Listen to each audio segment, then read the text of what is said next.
everyone to our hearing on the Philippine Offshore Gaming Operators, POGOs. In other words, this is a committee hearing of the Committee on Ways and Means. And in today's agenda is Senate Bill number 1295, filed by Senator Recto, an act establishing the tax regime of the POGOs and amending certain provisions of the NIRC.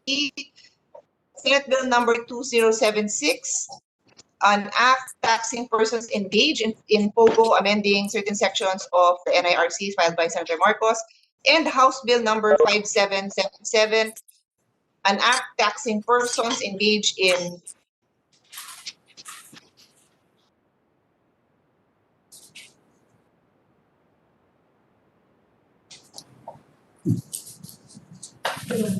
POGOs, amending the growing industry in our country. And, did you lose me? For a bit, Can you hear yeah. me? You're back. Now we can. You're back. Okay.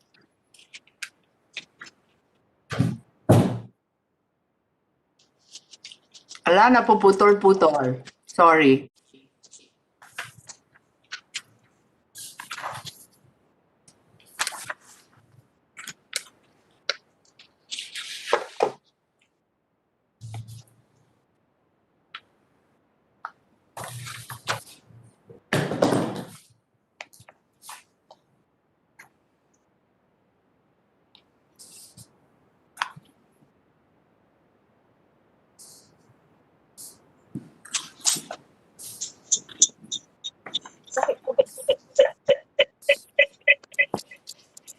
Okay.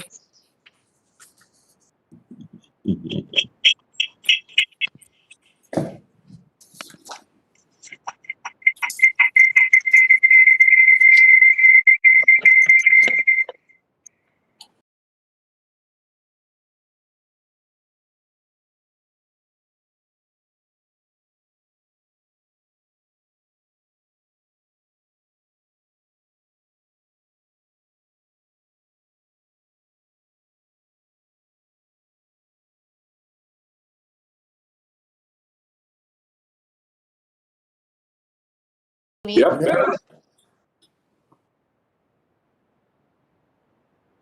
Okay, now I'm on my third gadget. Okay. Hi. Okay. Let's hope. So, good, clear? Clear tayo ngayon? Clear. Yeah, okay. So anyway, let's dive right into it.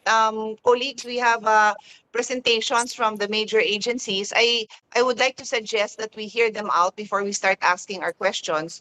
Obviously, if there is a something unclear, then by all means, no, just let me know. But let's try to hear out the major agencies. And I'd also like to limit, at least in the beginning, the discussion to pure taxation. No, any other issues on the operations of POGO and the like. Let's hear that out towards the latter part, just because we need to get the taxation aspect done. And I'd like to ideally hear everyone who needs to speak today. We have our major speakers ready, and then we have a lot of other resource persons that we invited. They didn't prepare any presentations, but I felt it would be good for them to be on standby in case any of our colleagues have any questions. So, on that note, reminder to resource persons, please mute your mics while the other persons are speaking. And then there's a hand raising function in WebEx, so I can recognize you. Okay, so let's proceed. And our order, let me recognize the senators present. Senator Recto, Senator Chilon, Senator Marcos, and I also saw Senator Subiri earlier, and Senator Angara. Did I miss anyone? I think that's it. So feel free, send me na lang a message, guys, on Viber also if you need my attention, but I will try to stay on top of all your faces. Okay, so the first one to speak is, Senator Lapid is there. Okay, hello, welcome. All right, so let's go straight into the statements of our resource persons. The first one I'll call is BIR Deputy Commissioner Arnel Guballa. Sir, you have the floor.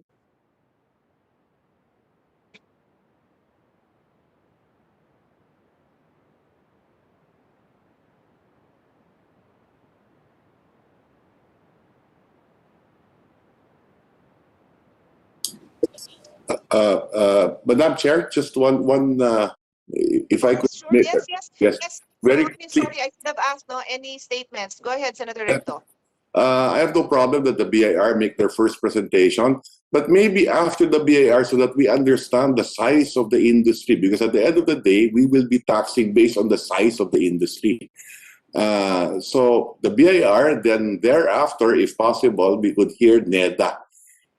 If NEDA could make also a presentation on how big is the industry, because at the end of the day, we'll be talking about taxing the size of the industry. So thank you very much, Madam Chair.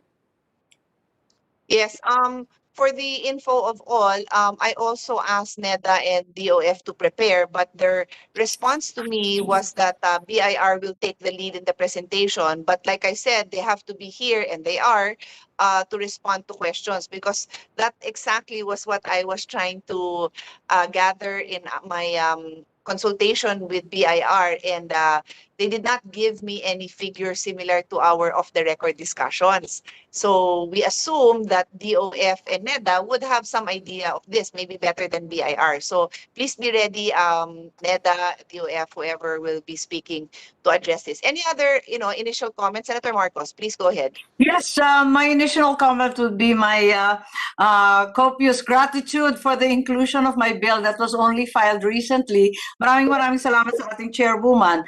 At eto nga, ang salient points naman ay napakasimple. Kung macro yung atake ng ating Senate President pro tempore, ito ay technical, yung mga palusot na ginagamit ng ating iba't ibang mga POGO operators, yung definition ng offshore gaming licensee, franchisee, Philippine-based operator, service contractor na hinihimay-himay nila para hindi sila covered. Pagkatapos meron nito yung income tax to alien individuals up to 25% at mas maluwag ng kaunti sa 30% ni Senator Recto, at isa pang excise tax equivalent to 5% sa gross revenue. Ito na nga ang pinagdidiskitahan kung gaano ba talaga kalaki. So we'd also like to be clear and certain that whatever bill or law we come up with will overcome the problems that the Supreme Court based the TRO on last January. Thank you very much, Madam Chair.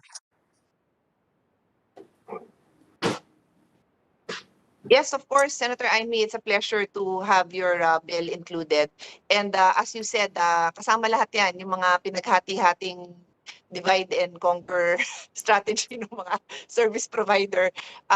We hope that we captured all of them in these bills. But by all means, I by no means am an expert on not even an expert on taxation, and more so on POGO operations. So I appreciate all the input from your honors and our resource persons on how we can really capture this industry. Okay, so without, Senator Gilon, please go ahead. Yes. Before our resource persons will make their presentation, as you will recall, Madam Chair, this representation inserted and authored an amendment in the Bayanihan 2 Act, wherein we tweaked and revised the basis of the 5% franchise tax. And we specifically provided that the amounts derived from the 5% franchise tax on gross bets or turnovers, that was very critical, because we understand that there was a lot of discretion granted, because in the previous law, or in the present law, because of the net earnings, and we'll never know what are the net earnings, what are the payouts. That is why we specifically inserted and included the franchise tax to be based on gross bets rather than net winnings. Now, this was TRO, a temporary restraining order was issued by the Supreme Court. May we request, or the BIR, as part of their presentation, to touch on the TRO issued by the Supreme Court and confirm that the basis of the TRO is that that the provision is a rider. Because if that were the basis of the TRO, then I would like to think that that issue can be resolved when we pass this bill, as it is. Certainly, it could not be a rider because it is an amendment to the National Internal Revenue Code. So we would request the BIR would make the presentation to include that particular aspect. Thank you very much, Madam Chair. Yes, Senator Drilon, thank you for bringing that up. I think that's important that we focus on that. What I'll try to do towards the end of the hearing is summarize the issues, and we can collectively try to determine if we solve those issues, or at the very least, we identify those issues. So, yes, let's proceed then. Any other colleagues? I don't see anyone raising their hand. Okay, so let's call on Deputy Commissioner Arnel Gubalya. Please, sir, take the floor.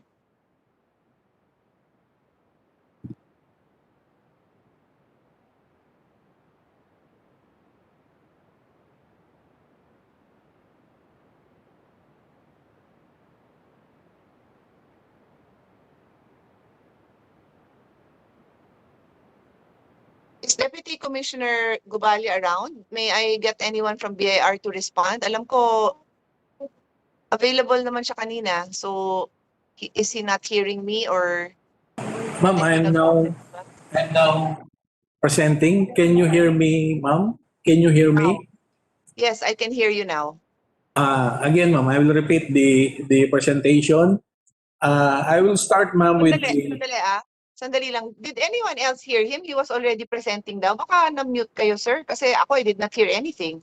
Si Senator, we did not hear anything. So, please start from the top. Yes, ma'am.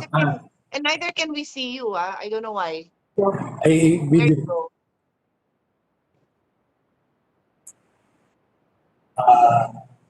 Ma'am, can you see me now, and is the audio clear that you can hear me? Yes. Now we can see you and now we can hear you, sir. Sige, please proceed. Ma'am, again, I will start with the definition of POGO. This refers to the Philippine offshore gaming operators. These are entities which provide and participate in offshore gaming services, like game to players, takes bets, and pay players' winnings. Then the games offered, e-casino, that is the random number generated games or live casino games. And then the sports betting on sports events like NBA games or regulated wagering events like dog races regulated abroad and cockfighting. So on the offshore gaming, this refers to the offering by a PAGCOR licensee of authorized online games of chance or sporting events via the internet using a network and software or program exclusively to offshore authorized players. Then I will go now to the classification of POGO entities. First is the licensee. It refers to an entity which is authorized by PAGCOR to provide or operate offshore gaming services. Then licensees may either be an offshore-based operator or a Philippine-based operator. Then the classification, and then other entities under the classification of POGO entities are the local gaming agent. This is a duly constituted business enterprise organized in the Philippines or a person of good repute and financial standing who will represent the foreign-based operator in the Philippines. And then we have these service providers. These are the duly constituted business corporation organized in the Philippines who provide components of offshore online gaming operations to POGO. Example na lang sa mga. And then I will skip now to because these are the examples.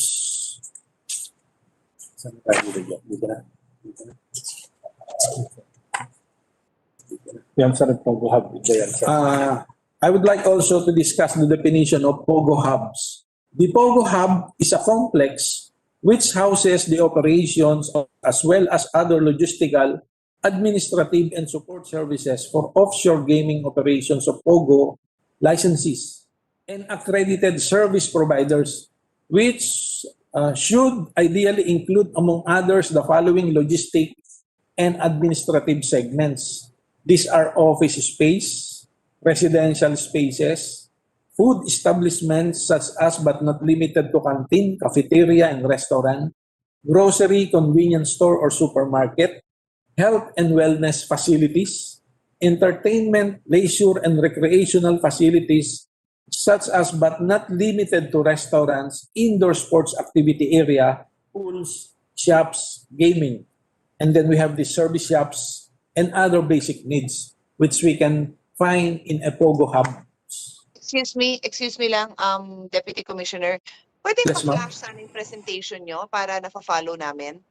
I mean, I know we have a copy and I asked that the senators be given a copy also, pero mas maganda sanang nafa-flash sa screen. Yes, ma'am. Oo, pwede. Pwede sabihin mo namin. Can we have the share screen? Ilagay mo na ba? Wala kami share copy. Silang...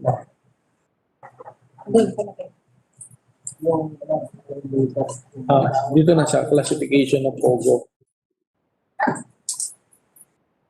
Wait lang po ma'am for the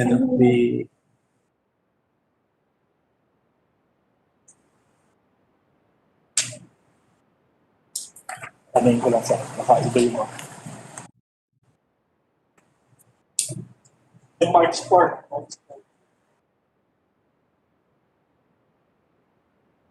Pinaka-pizza. March 4. Kala ko ba?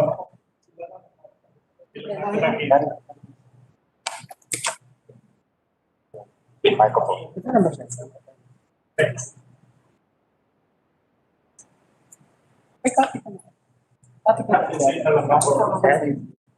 Yes, sir.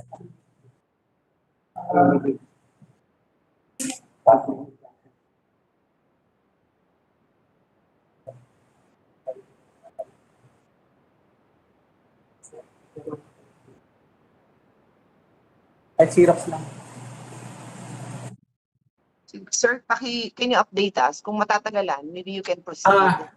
Sige ma'am, malapit na, then we can wait another Actually, minute, but otherwise I'll ask you to proceed. yes ma'am, malapit na po.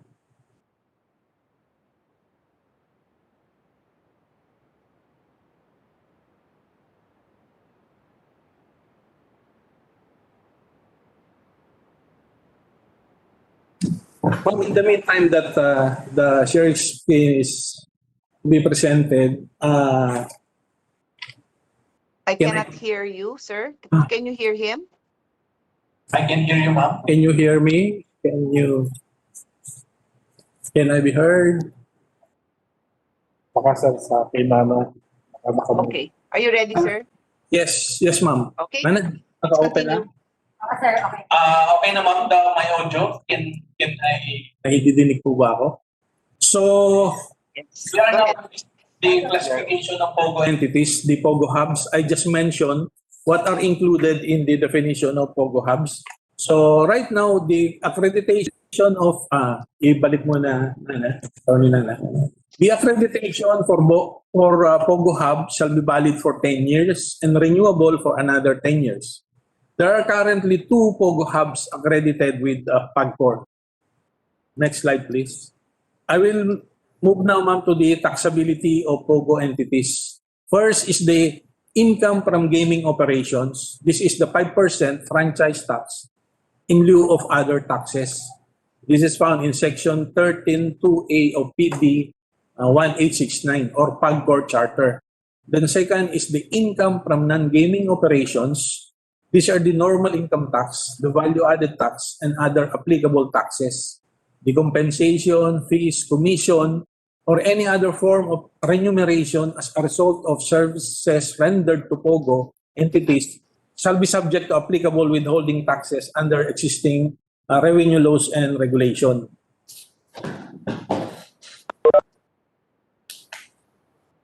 The taxability of foreign nationals employed by Pogo. The foreign nationals employed by Pogo entities are considered as non-resident aliens aliens not engaged in trade or business within the Philippines, thus subject to the final withholding tax of 25% on their gross income.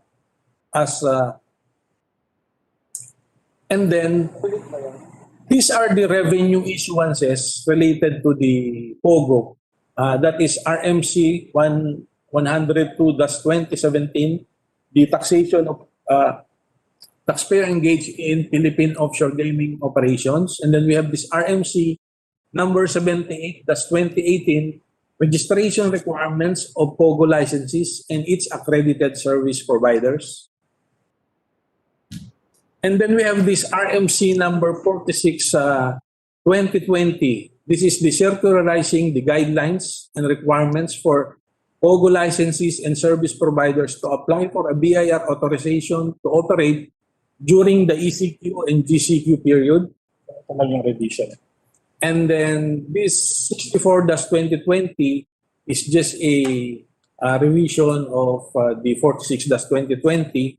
And then we have this Revenue Regulations 30-2020, the rules and regulation implementing Section 11 F and G of the Bayanihan Act number 11494, otherwise known as the Bayanihan to Recover as One Act, on the success derived from gaming and non-gaming operations as other sources of funding addressed to the COVID-19 pandemic.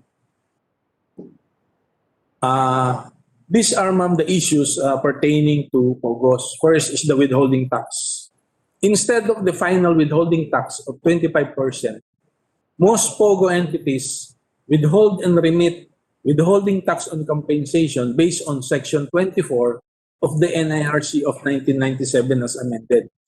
It is their contention that once the foreign national acquired their working visa, 9G visa, these foreign nationals should be taxed like the ordinary Filipino citizen or resident alien employee. Next slide, please. Then the taxability of POGO licenses. This is another major issue. The POGO offshore-based licenses claim that they are not required to register and pay taxes to the BIR. They are foreign registered entities not deriving income from the Philippines. PAGCO rules and regulation do not require POGO licenses, both onshore and offshore, to register with BIR. But they are required to get a letter of no objection from the local government unit where they intend to operate. Last December 19, 2018, upon the request of PAGCOR, the Office of the Solicitor General issued a legal opinion that POGO offshore-based licenses are not subject to tax pursuant to Section 23F of the NRC since it derived income from sources without the Philippines. Ma'am, these are the collections from POGO. In the year 2020, the collection is 7.1 billion, 0.76. In 2019, the collection is 6 billion, 424 million, 0.2. Or there was an increase of 752 million or 11.71%. As of the present, ma'am, January 21, the collection is merely 227.2 million. Compare that to the same period last year of 2020, wherein the collection is already 1 billion 43 million. So there was a decrease of 715 million or decrease of 68.63%. The total projection for POGO revenues for taxable year 2021, our projection is 3.92 billion based on the January voluntary payments that they have made. So the amount is based from the January actual collection multiplied by the 12 months. So this is just an estimate. The Supreme Court TRO, on January 5, 2021, the Supreme Court, in the case of Marco Polo Enterprises Limited et al. Versus Secretary of Finance and Commissioner of Finance, issued a temporary restraining order, effectively, immediately enjoining the implementation of Section 11 NFG of Republic Act 11494 Revenue Regulation number 30, 2020, Revenue Memorandum Circular 102 and 2017, and Revenue Memorandum Circular 78-2020. These are the proposed measures that Yeah, just on the previous slide, yes, sir. the Supreme Court, with the permission of Madam Chair, Of can course, you go ahead.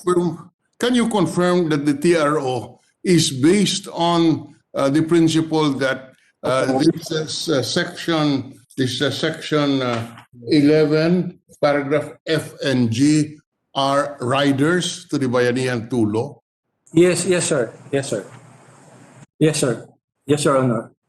So it is on that basis that it is a rider. Yes, So sir. if we include and reiterate sections of the section 11 in the proposed measure that we are now hearing, that can no longer be covered by the TRO, because certainly since this is an amendment, since the bill is an amendment to the National Internal Revenue Code, it cannot be considered a rider. Would you agree with that? Yes, sir. I think so. Yes, sir. I agree, sir. Yes, sir. We agree, sir. Thank you very much, Madam Chair. I just wanted that on the record. Yes, thank you. Thank you for that intervention. Go ahead, Deputy Commissioner. Ma'am, I'll be discussing the proposed measures. Endorsing the passage of a law by Congress which seeks to tax Pogo licenses for operators and foreign national employed by Pogo entities by amending the following provisions of the tax code. Section 22 provides for the definition of offshore gaming licensee or operator. Section 25, alien individual employed by Pogo entities shall be subject to 25% tax on their salaries. And then Section 119, providing a franchise tax of 5% on all offshore gaming companies on gross gaming receipts, and such tax should be due and directly payable to the BIR. Next slide, please. Lastly, ma'am, the BIR suggests that Section 115 of the NIRC, the power of the Commissioner to suspend business operations of a taxpayer, to be amended to include failure to file any income tax return and substantial under-declaration of sales and revenues as additional grounds to suspend and temporarily close the business establishment of any person or taxpayer, not just a VAT-registered person or taxpayer. So we want to include Monday, including income tax violation. Next slide. That's all, ma'am, for the BIR presentation. Madam Chair, yes. Yes, go ahead, Senator Recto. Yeah, thank you, Madam Chair. I have just very few questions for the BIR at this juncture based on their presentation and based on their recommendations, Madam Chair. Let me start with the first question, Madam Chair. Commissioner, isn't it correct that based on the data of PAGCOR in the financial statements, no, that the gross gaming revenue, meaning to say gross bets minus payout, would be the gross gaming revenue? Yes, sir. Yes, sir. Okay, now, and that based on the documents of PAGCOR, which I'm sure that the BI should be aware of, that the total gross gaming revenue in 2019 was 287 billion. Alam mo lang ito. Yata, sir. Yes, ang problem na sa actually, sir, as to that figure coming from PAGCOR, we can say that it's really coming from them. But on the part of the BIR, we do not receive such kind of information. I understand that. Yes, I understand that. But yes, PAGCOR, being the regulator, claims that the gross gaming revenue is 287 billion. Okay? And PAGCOR says as well that the number of employees, and this is material because there is a recommendation to tax, to have a withholding tax on their employees, no, is roughly 118,000. Now, having said that, Madam Chair, you will note that the regulatory fee of PAGCOR of 2% is 5.7 billion. That is 2% also of the gross gaming revenue. Okay? Now, having said that too, assuming we pass a law having a 5% franchise tax, which you are recommending, isn't it that the collection now to the BIR should have been 14.3 billion? Yes, sir. Correct, sir. Yes, sir. Yes, sir. And today, your collection is only what? 80. How much did you collect from franchise tax today? 7.1. 7.1, sir. 7.1. Franchise tax? Hindi. Sir, last slide, sir. Last slide. Wait, sir. Okay. Backup slide. Your total collection is 7.1, but the franchise tax alone is Sir, maliit lang. Ito.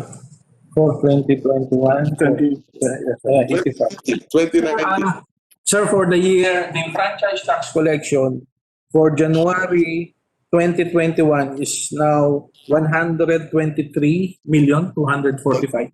Okay, so maliit na maliit. That's what I'm saying, Mr. President. Madam Chairman, okay. Because you would not know the gross revenue of the POGO. Okay? But based on the data of PAGCOR, which is a public document, and let me repeat, and we agree that the definition of gross gaming revenue is gross bets minus payout is your gross gaming revenue. And that is 287 billion. Okay? They have 118,000 employees. And based on the recommendation of the House, if you had the presumptive income tax of 600,000 a year times 118,000 employees times 25%,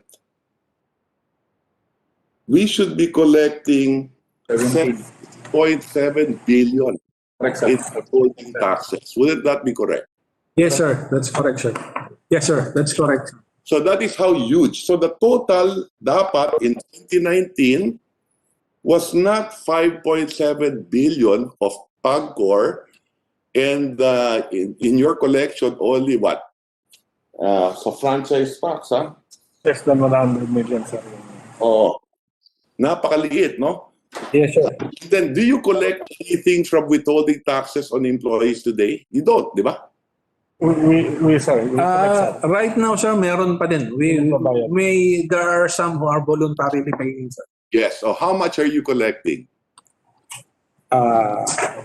For the month of this January, sir, it's 151.5 million, sir. Okay, so let me repeat.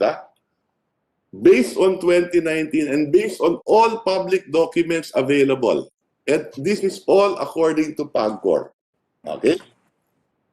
The total collection should have been with PAGCOR and the BIR, Yearly, sir. should have collected 5.7 billion, which they did in 2% regulatory fee. The BIR should have collected 14.3 billion on franchise tax, and the BIR should have collected roughly 17.7 billion for withholding income tax. So ang BIR dito may 31 billion dapat ang kinolekta, at ang PAGCOR naman 5.7 billion. The total of which that the government should have earned in 2019 with the gross gaming revenue of 287 billion would have been roughly 38 billion pesos. Okay? And that assumes that the PAGCOR's audit of gross gaming revenue is correct at 287 billion. Now, let me move forward, Mr. President. Madam Chair, what I'm only trying to establish here is how much the potential government collection should be if we were to follow the recommendations under the law. Yes, please Under proceed. our Go ahead. proposal. Go ahead. Yes. Now, with regard to the data naman of DOLE, DOLE And the Bureau of Immigration says that the employees are 183,000. Okay? If we were to follow that naman, Kim, the 183 na ba? withholding taxes to be collected Sa atin? would be 27.5 billion. 183 na? Okay? Now, based on the figures of DOLE and based on other sources, like, for example,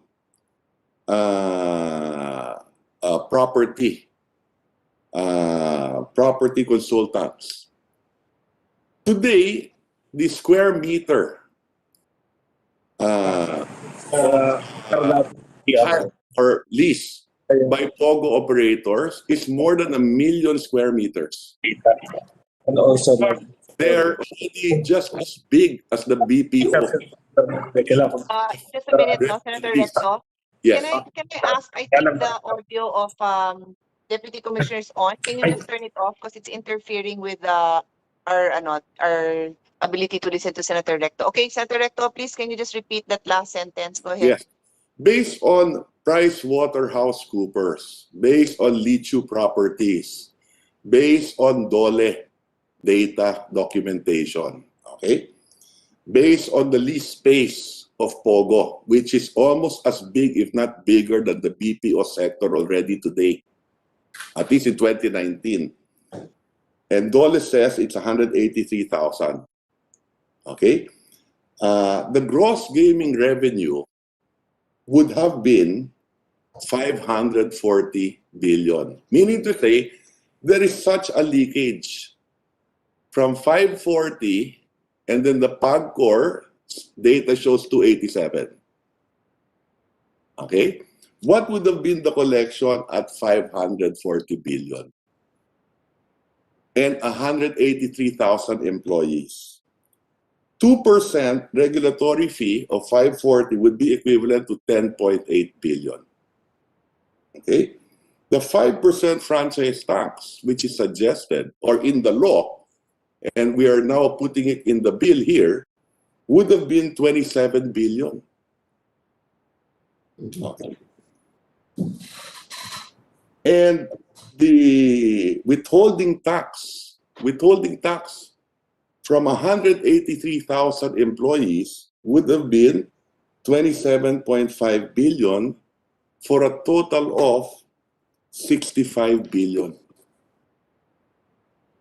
That's how huge the potential revenues are from this industry. In fact, later on, whether it will be NEDA or PAGCOR,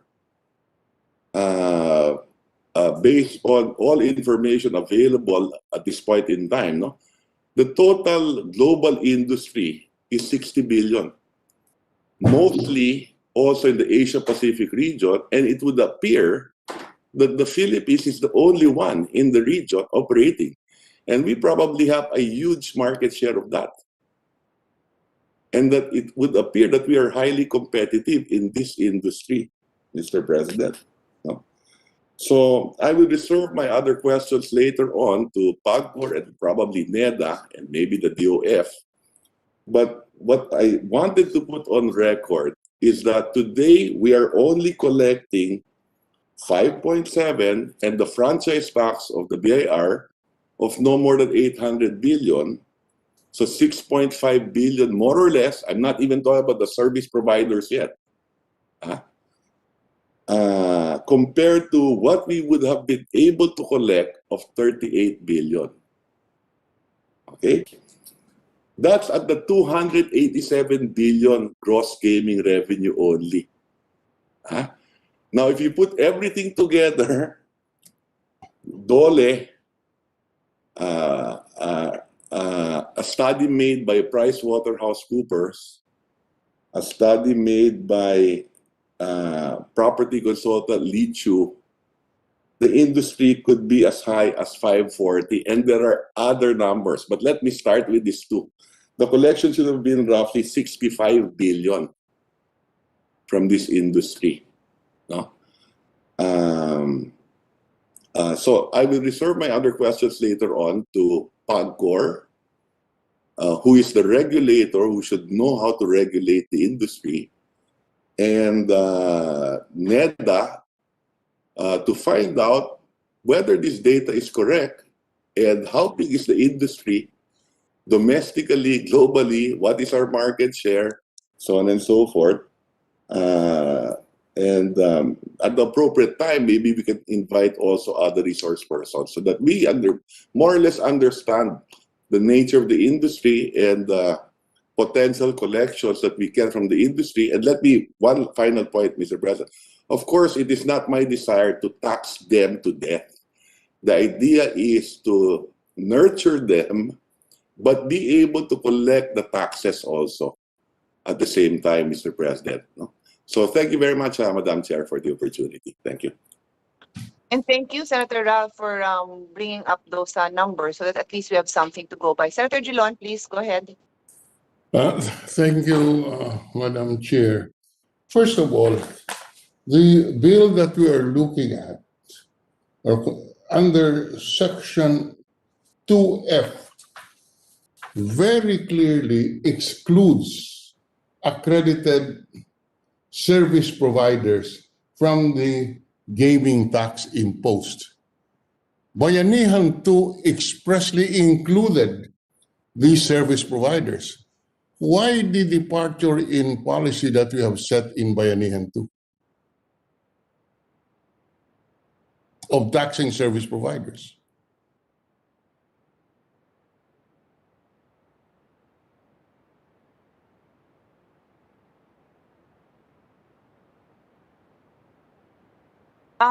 May we get the comments from BIR, because just to repeat, no, Senator Gilon is asking how come the formula used in Bayanihan 2, which is the latest legislation we have, is different from the bills filed, which is the House bill and Senator Recto's bill, correct?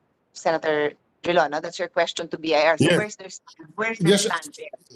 Specifically, first on the exclusion of accredited service providers from the proposed measure, when Bayanihan 2 expressly included service providers.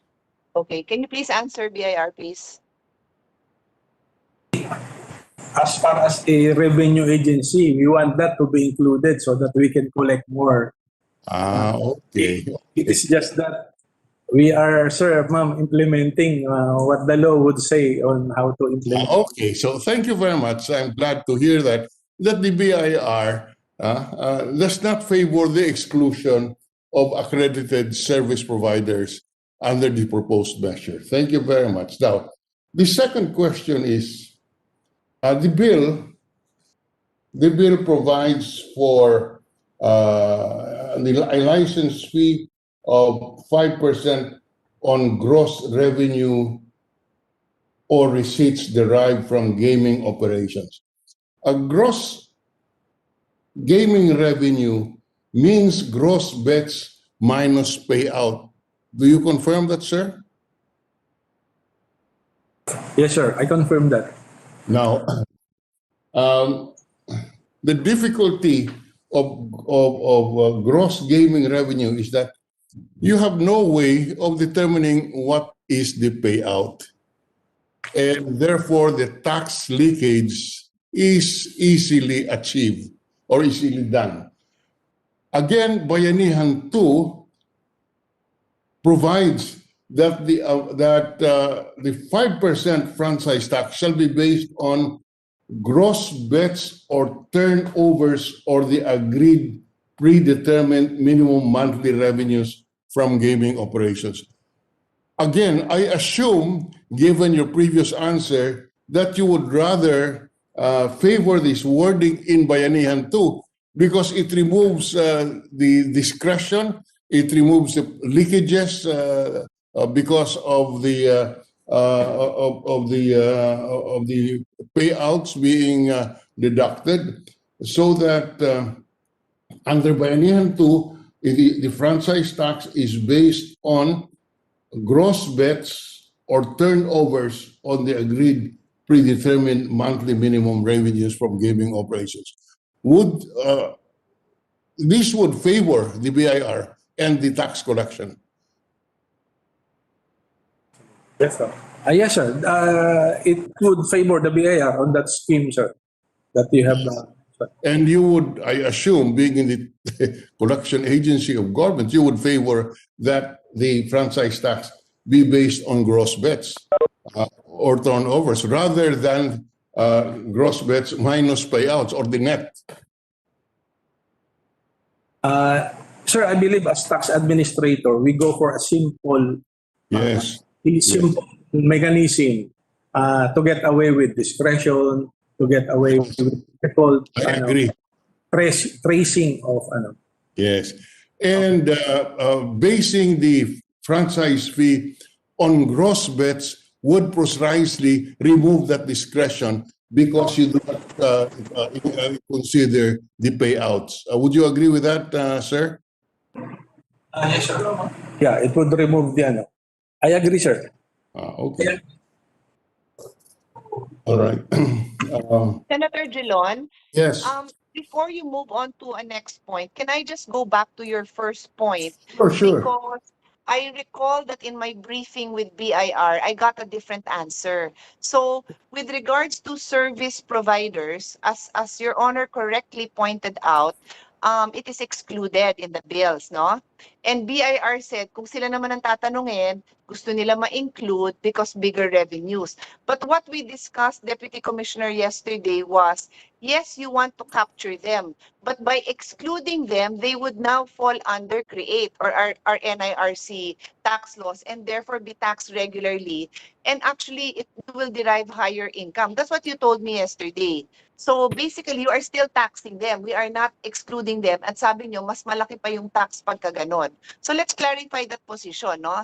Para hindi. So from my understanding, you are intending to tax them, but not in the same way because mas malaki ang collection nyo if you tax them as a regular taxpayer. So please clarify. Ma'am, I would refer this with ASEC Napaw of DOF because I believe he's the one who made that statement yesterday in Okay. that is Sure. standard practice. Sure. I'm sure Senator Frank, you agree, no? Now we should clarify what their stand is here and Yes, what way you want to tax them. Yes, yes. Okay. Please proceed, ASEC. Good afternoon, Madam Chair, honorable senators. I confirm saying that yesterday, referring to how the House crafted the bill, House Bill 5777.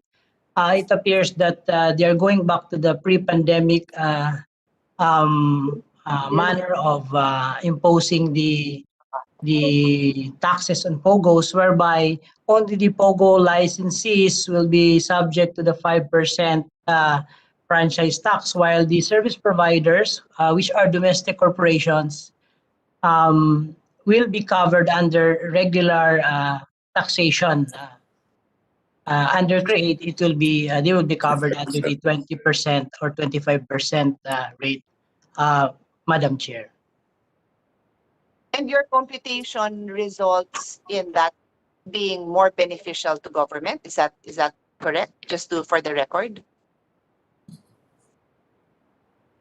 We do not have an official computation, but it appears that the BIR was able to collect as well income taxes and as well as other taxes from these service providers because they are directly filing and paying this to the BIR, Madam Chair, as compared to the Pogo licenses where it will go through the PAGCOR in terms of remittance and the determination of how much they will be paying. So the BIR can see and monitor directly these local service providers because these are domestic companies that are registered with the BIR, Madam Chair. Okay, noted. Senator Gilon, you may proceed. I just wanted to Yes, clarify that. thank you very much. But going back to that, this is a very crucial issue, ma'am. This is a very crucial issue. And we must resolve this from the way I understand it now. Well, DOF is not even certain that a favorable tax collection will result from excluding service providers. as against the Bayanihan 2 provision, which includes service providers in the 5% license fee. Now, further, what about the change from gross bets to gross bets or to gross gaming revenue? Why are we changing? Can this be explained to us? From when we inserted this in the Bayanihan 2, our studies indicate that precisely a license, 5% license fee based on gross bets and turnover is number one, will allow us a bigger tax collection, and more importantly, or as important, is that we remove the discretion because of the deduction of the payouts from the gross bets, so that instead of getting gross bets minus payout, we just tax on the basis of gross bets. Can we have a comment there? Mr. Chair, based on my observation during the hearing in the House for House Bill 5777, they were of the position that the old manner of computing the taxes for Pogos is they're recommending it because it is aligned with other betting, the manner on how the other betting activities will be taxed, which is at 5%, Mr. Chair, on gross gaming receipts or GGR. What's the position of the DOF on this? The DOF, in fact, Mr. Chair, is that when Bayanihan 2 was enacted, we immediately crafted the revenue regulation supporting the said measure, and both manner of computing we can support, because this will provide the needed revenues for the government, Mr. Chair. Yes, but putting it on gross bets will remove that loophole or that discretion which gives rise to corruption because of the deduction of the payouts. Would you agree with that, sir? Yes, Your Honor, I would agree that there will be lesser discretion there because it will be simply a computation on the gross. But just an observation, it appears, and perhaps the BIR or PAGCOR can confirm, that they will have sort of a hard time.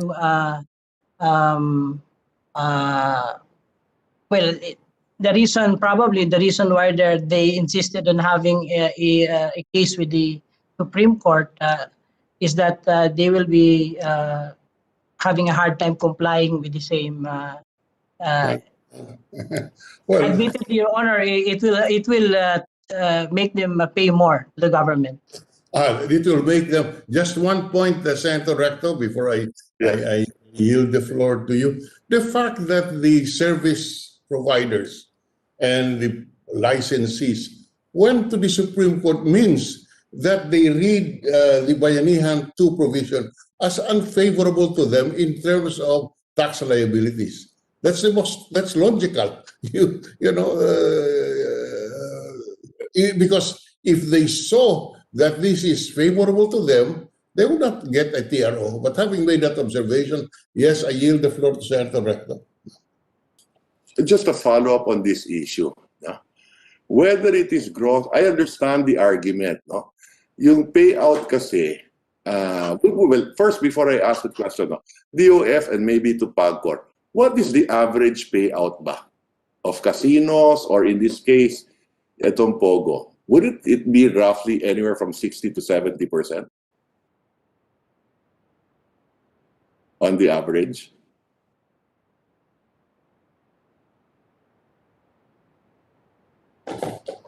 Did you, yes, Commissioner, did you get, or PAGCOR? Yes. Please, Attorney Salvosa from PAGCOR, Your Honor. We can't hear you. Attorney Salvosa from PAGCOR, Your Honor. Yeah, we can't hear you. Wait, maybe Attorney Padilla could... Sir, mahina. Baka yung lapit kayo or mic nyo. I will change the mic, Your Honor.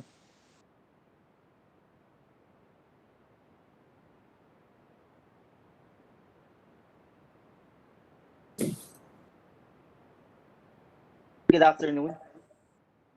Honor, is it okay now? Better. Okay, please proceed. Your Honor, please, regarding payouts, the payouts in casinos are closely related to what we call as the hold rate for table games and the return to player percentage in slot machines. Yes. It is replicated in the online versions of the casinos. Correct. When it comes to slot machines, the return to player percentage is 97%. So for every 100, the payout is, yes, 97% is the return to player. okay, that is the machine.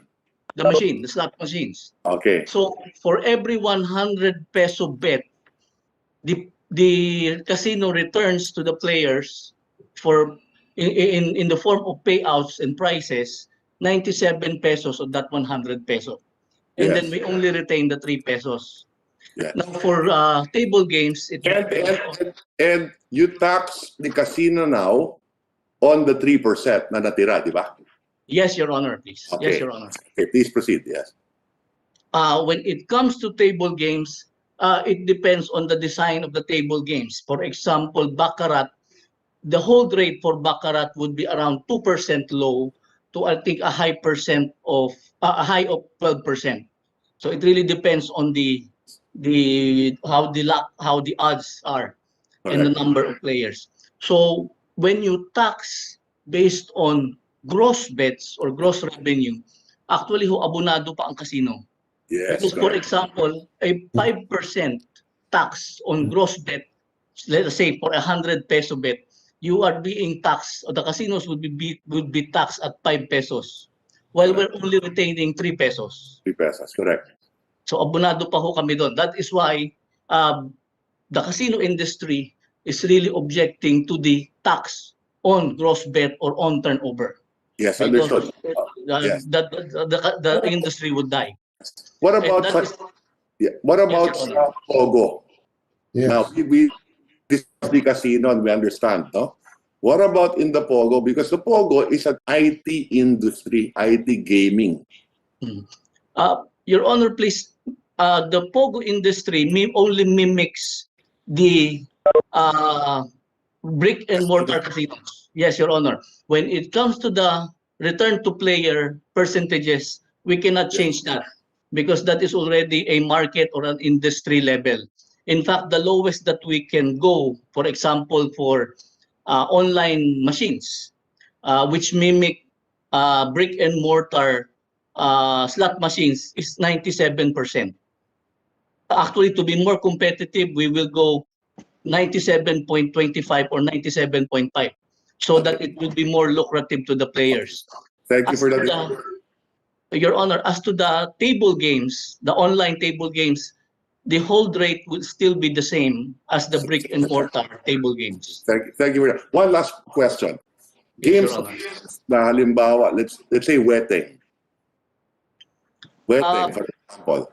Ibang klase ho kasi ang system na ginagamit nila. I think it's pari-mutuel. So What is the payout there? 60 to 70? depende ho dun sa nagpapalaro. Parang loto yan. Halimbawa sa lottery, I think sa lottery po natin ay sa PCSO ay fixed na 30%. Ang payout. I think that's defined by their charter, Your Honor. Nakalagay po yun. Okay, thank you for the information. Yes, Your Honor. Thank you po. Thank you po. Okay. Thank you very much for those clarifications. Now, on the issue of the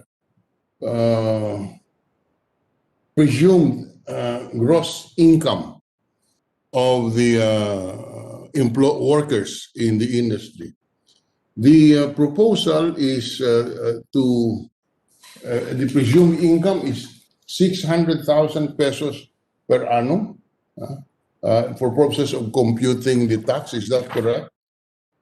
Here on lines 10 to 16, it says in computing the tax provided in this section, meaning section on employees, 600,000 pesos shall be presumed to be the minimum gross annual income. First, it is reasonable to assume that with 600,000, the incomes that will be reported will be 600,000. Hindi po ba?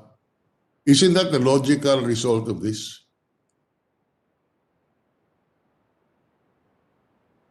Hindi naman magre-report niyang mas mataas kaysa 600,000 or thereabouts. Taas man, konti lang. Can we have the comment of the BIR or the BIR?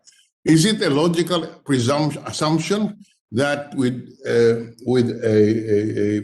presumed minimum gross income, annual income of 600,000, the tendency is just to report 600,000?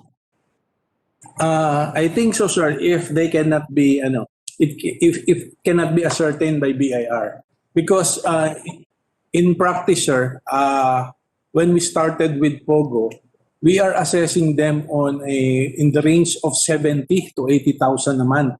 Yes. But these Pogo entities are contending, sir. That's why it became an issue. They say that they just received 40, 45, 30. So this became an issue, sir. And secondly, this is about the amount. And secondly, they contend, as I have presented earlier, that they should not be taxed on a final tax. They should be taxed like an employee, a citizen of the Philippines, wherein they would in the normal table tax rate, sir. So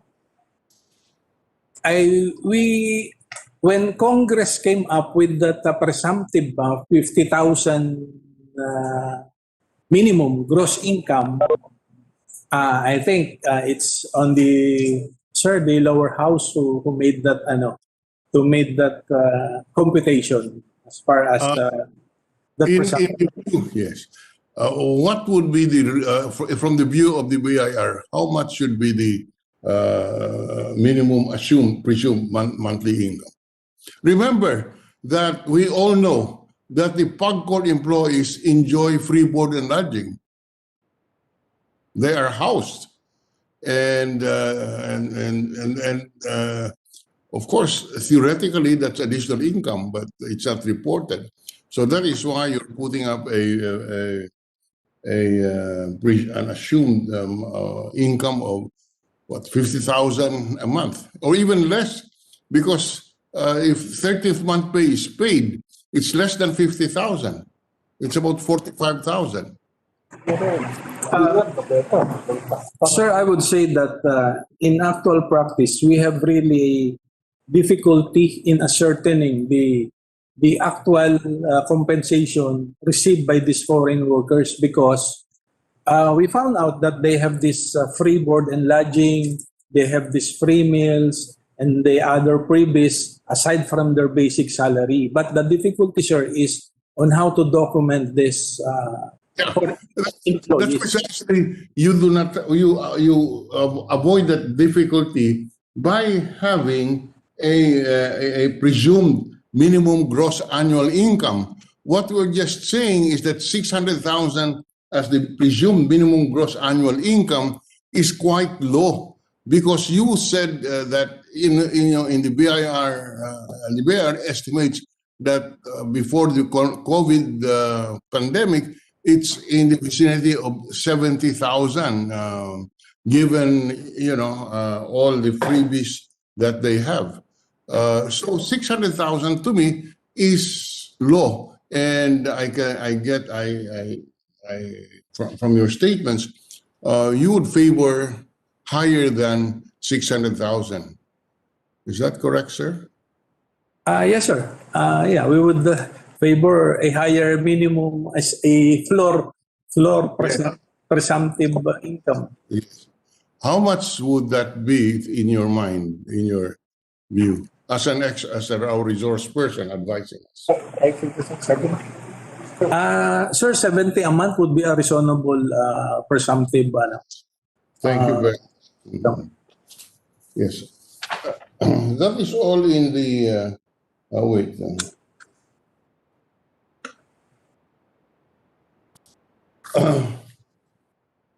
Thank you.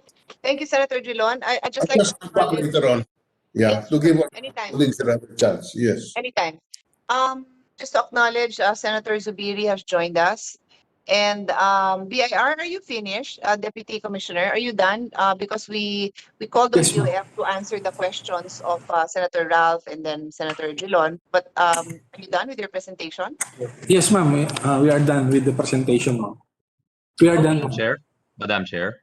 Yes, Sen- Senator Sen- Angara, please go ahead. Thank you. Madam Chair, may I just make a request for information from our finance department and the BIR as to when they started collecting all types of taxes from POGOs, income taxes, and maybe we could get data also as to number of taxpayers, whether it's corporate or individual, Madam Chair. For past years, I think, I don't know if it was, I may have missed it in the presentation of the BIR, but I would like to request for that information, because I think at the end of the day, from where we sit, Madam Chair, you also sit, you also occupy a position in the Finance Committee. I can see over the years that the entitlements are growing immensely. So I think I support the statements of our colleagues, Senator Ralph, Senate President Pro Tem Ralph, Minority Leader Drilon, that we need something that can protect the government here and would be a win-win in a way, so that we could fund these entitlements.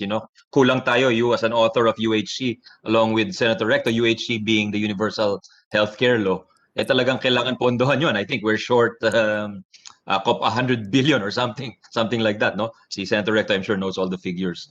And then dun sa pensions natin sa military, and of course for the tertiary education, free tertiary education bill also, no? These are just 3 of the biggest entitlements. There's also calls to increase the 4-piece and the 4-piece program. There's also a call to do AFP modernization from some of the senators, no? So I think, money doesn't grow on trees. We'll have to find it somewhere, no? And I think this is a possible area really to generate revenues, especially in this difficult economic environment. Thank you, Madam Chair. If I may have that information from the BIR and DOF. Thank you.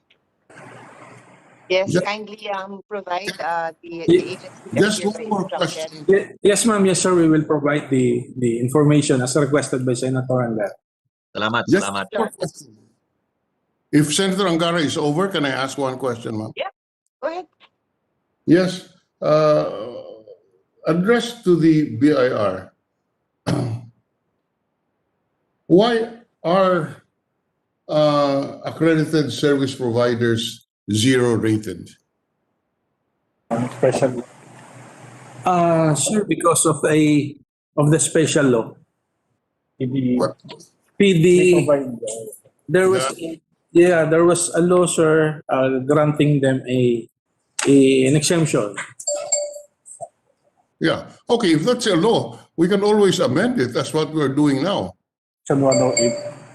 Yeah, but Sir, Section 108 of the Yes. tax code. that's correct.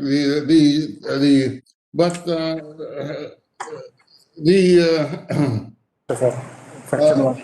Offshore. But sir, that's why I'm raising the issue of the validity of 0 of the services of the accredited service providers being 0 rated. They are doing business in the Philippines. And in fact, they have obtained licenses from PAGCOR. So isn't this an indication that they are not for export. They're doing service in the Philippines. So why are they being zero rated? And how much would the revenue be lost? Or how much revenue is given up by putting them zero rated? Sir, the contention invoking Section 108 is that they are providing services to offshore Yeah. companies, offshore. They are providing services to offshore companies, but the services are performed within Philippine shores and Philippine Yes, sir. jurisdiction. Yes, sir. Right? Actually, yes, sir. Actually, I am contending that, sir, based on the destination principle, the consumption is done here and it should be taxed. It should be taxed.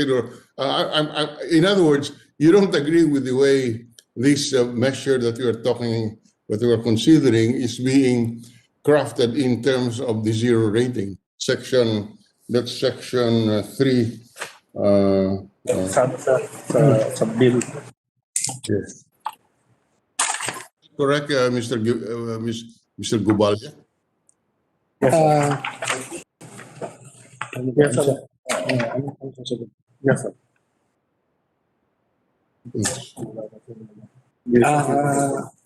Yes, sir. Yeah, we would like to that they do not have any zero rating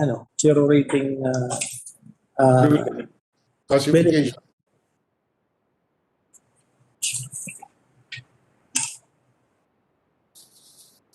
Okay, Madam Chair, yes, those are the three main issues that I'm raising at this point. So I yield the floor now to the next presenter or to any of our colleagues who may want to raise Thank you. questions. We will note all of these questions, no, that your honors are raising, because they remain, in a way, question marks to me, unless, we have a consensus that we're okay with that. They are question marks. So we also raised that same question, Senator Gilon, in the briefing, and the answer was, well, it's our practice, and there's a special law, which is the PAGCOR law, that allows it. Yeah. So, we need to go into the substance on in the way you are asked, the line of questioning you just presented, no? So we will note that concern. And I would also like now to comment before we move on the issue that His Honor also raised on the salaries, no? May I ask BIR to give us whatever research they have that substantiates their views on the minimum salaries that these employees are receiving. Katulad nga nung binanggit ni Senator Gilon, since they have accommodations, it's not that hard to find out what's the going rate of the monthly accommodations that they are provided in these condos, di ba? Hindi mahirap yun. Because my concern was, similar to Senator Gilon, one is that you peg a minimum, at the very least, didikit lang sila sa minimum. And then, maybe Senator Gilon can enlighten me, because I was, this representation was surprised, because I don't recall that I've seen a law or a bill that makes presumptions on salaries. May ganun ba talaga? Medyo nagulat lang ako doon. And although I understand, no, Deputy Commissioner, don't get me wrong, I understand the need and the difficulty you've been facing on getting these POGOs to make the right declaration on the salaries. But being the committee that will report out the committee report, I need to be enlightened if may ganun tayong president that we make an assumption on minimum wages. I don't know if any of my colleagues remember such a thing, kasi I don't. Anyway, on that note, let's go to Senator Frank. I don't know if you wanted to comment, no? But anyway, if not, I'll go to DOF. DOF, I think it's ASEC Nakila Napao who will make a few statements. Madam Chair, we don't have a presentation as we adopt the BIR's presentation.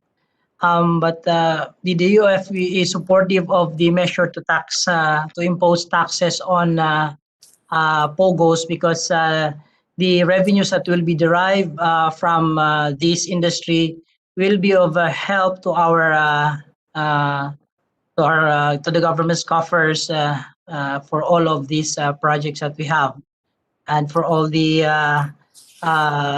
expenses that will be funded by the revenues derived therefrom. So, Madam Chair, we are supportive of the measure to impose taxes on this industry, Madam Chair. Okay, well, on that note, I am aware, as I think I mentioned to our colleagues earlier, that DOF had earlier manifested to me during our briefing that BIR will take the lead in the presentation and you're here to support and answer questions.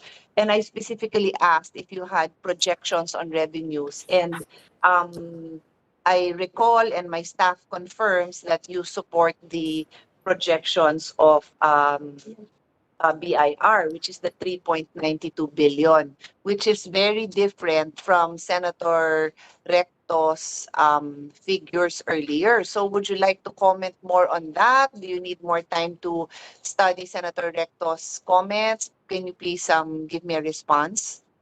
Perhaps, Madam Chair, we will make a study and provide later on our comments. But the figures that the Senator Recto based from is the 2019 operations of Pogos, and I understand from the BIR, based on our discussions with them, that for 2020 and 2021, particularly the latter part of 2020 and early part of 2021, there are just a handful of those that are registered with them that are operating as of the moment. That's why the projection, which is only 3.91 billion, which is based on a January, the calculation there of the BIR is that the January 2021 figure, they multiplied it by 12, such that they could only reach 3.91 due to the fact that only around 3 out of the 10 Pogo licensees have been operating, as well as the TRO that the Supreme Court issued, which also covers the various revenue regulations issued by the BIR, has contributed to the non-collection or non-imposition of taxes on these Pogos as of the moment. Perhaps the BIR can confirm that statement on the operations, Madam Chair. Aki, we confirm that your statement regarding the present situation of the Pogo industry. Okay. But, Madam Chair, Yes, Senator Drilon, go ahead. why should the TRO from the Supreme Court totally prevent the BIR from collecting any taxes from the Pogo operations? Remember, and correct me if I'm wrong, sir, what the Supreme Court the subject matter of the temporary restraining order issued by the Supreme Court is the change in the basis of the franchise tax from when we change it to gross bets or turnover, which is a change from the present system of gross gaming revenue. So, if I would like to think that the old system is not restrained from being implemented. Is that correct? Mr. Chair, Madam Chair, perhaps the BIR can confirm, but I think the TRO includes as well the issuances of the BIR which issuances covers the old or the status quo ante manner of imposing taxes on the Pogos. Perhaps the BIR legal can confirm this. No, that's wrong. That's wrong as an interpretation because the TRO is on a specific provision in the Bayanihan 2 Act relating to the basis of the 5% franchise fee from gross gaming revenue to gross bets. So if it is based on gross gaming revenue, which is gross bets minus payouts, that's the old system, which should not be covered by the TRO. To clarify based on your answer, your question, actually, the real reason on this drop in collection is that during the pandemic and up to the issuance of the TRO, most of the POGOs stopped operating. So more or less, that is one major factor, sir. That's why there was a drop in collection. And partly, you are correct, sir, that it's not entirely the TRO which prohibits the collection. So there are still some who are paying, but nonetheless, they are now few. Operation dramatically and drastically became small. Okay. Now, That's sir. yeah, ma'am, Madam Chair, I'll ask another question if I will be allowed. Yes, please proceed. Go ahead. Yeah, what is the policy justification or reason for allowing Pogus to operate and register in the Pesa or Tiesa? Why are they allowed? Why? I mean, I'm asking a policy issue, not a legal basis. But as a matter of policy, why are they allowed to register with Pesa in the economic zone and enjoy a preferential tax treatment? As a policy issue, why?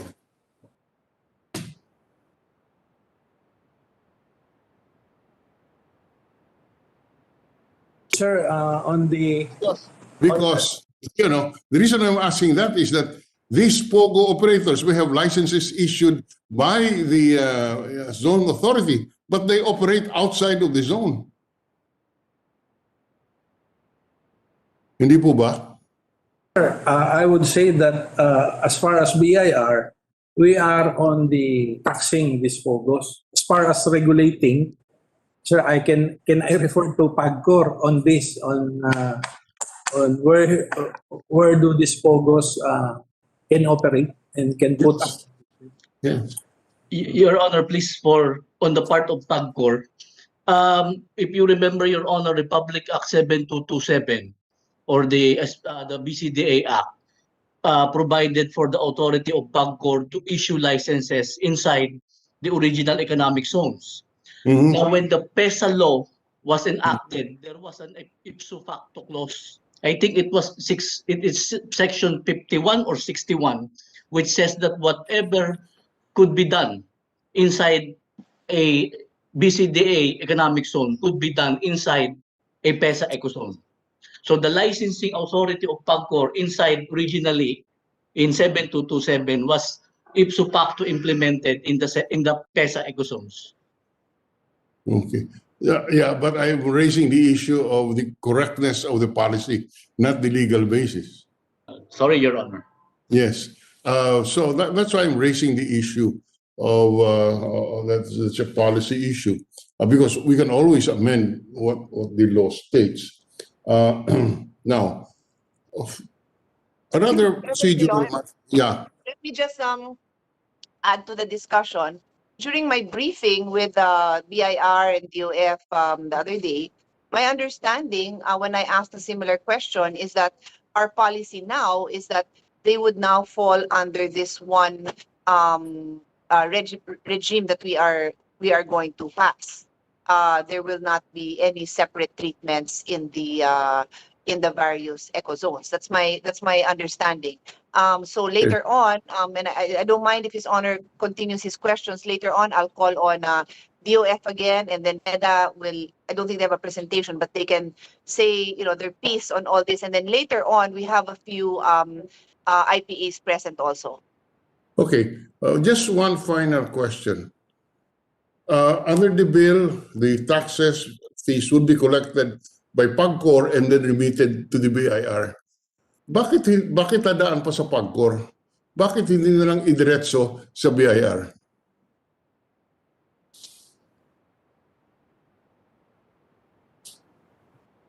I can BIR, go ahead and respond because I already know your answer. Gusto nyo dumiretso naman din sa inyo, di ba? Gusto nyo yan. Sabihin mo na. Ma'am, gusto namin yan. Pinopropose nga namin yan na diretso na sa. Okay, yes, okay. No further question on that point, Madam Chair.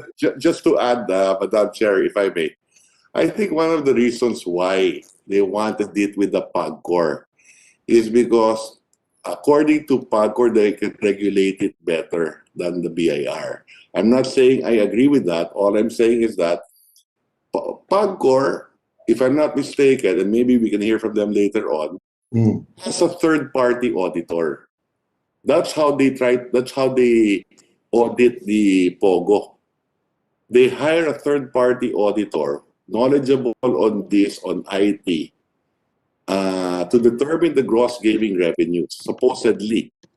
So I do have questions on that later on. And the BIR does not. And that's why in the beginning I was saying that would the BIR know their gross gaming revenues? And the BIR does not know what the gross gaming revenues are.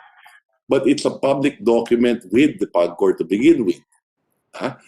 Now, another issue is I don't know if PAGCOR can really, it's probably in their charter, if they can privatize, so to speak, the auditing of these POGOs to the private sector. So maybe later we can ask that from the PAGCOR. So thank you, Madam Chair. Madam Chair, sorry. Madam Chair, may I just sneak in a quick question? Just a quick question, Madam Chair. May I ask our tax administrators if the presumptive tax, whether it's on individual income or other types of income or transactions, does it save the government money in practice? Narinig niyo po, Madam Chair? Did our resource persons hear my question? So I guess this is for DOF or BIR. Okay. Does levying a presumptive tax? Yeah, I share your remarks. It's not my first time to actually see a presumptive tax, but I was trying to reconcile it. And my thinking is the only possible way to justify it is if it will save the government substantial amounts in terms of tax administration expenses, no? Because if you're spending 1 peso 50 to go after 1 peso of tax money, then it's not quite spending, ma'am. But if the presumptive cost will yield a net positive for the government, then you can. I'd like to be enlightened, Madam Chair.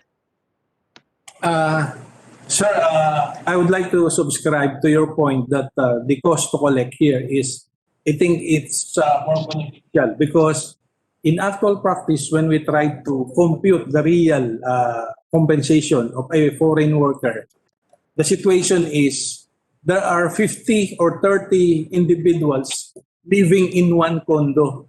And then the company would say that we are renting that condo for how much? 50,000 divided by how many foreign workers.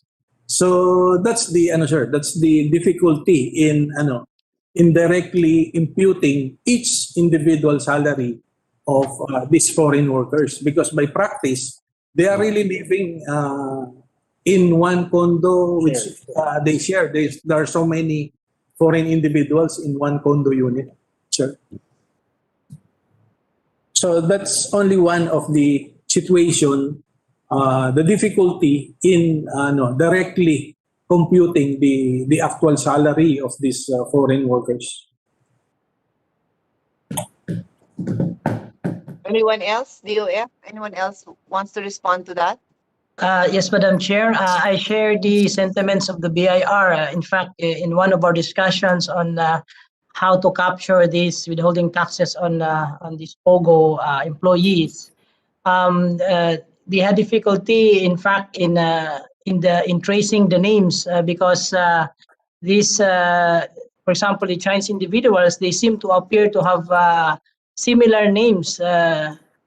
Or similar sounding, similar spelling, and plus the fact that the contracts are in Chinese characters, they had, I think, difficulty in assessing or finding the right amount. And in fact, probably the BIR can share, they were just able to find an article published in, was that correct, in China, wherein the amount of salaries that are supposed to be earned by those working here was disclosed.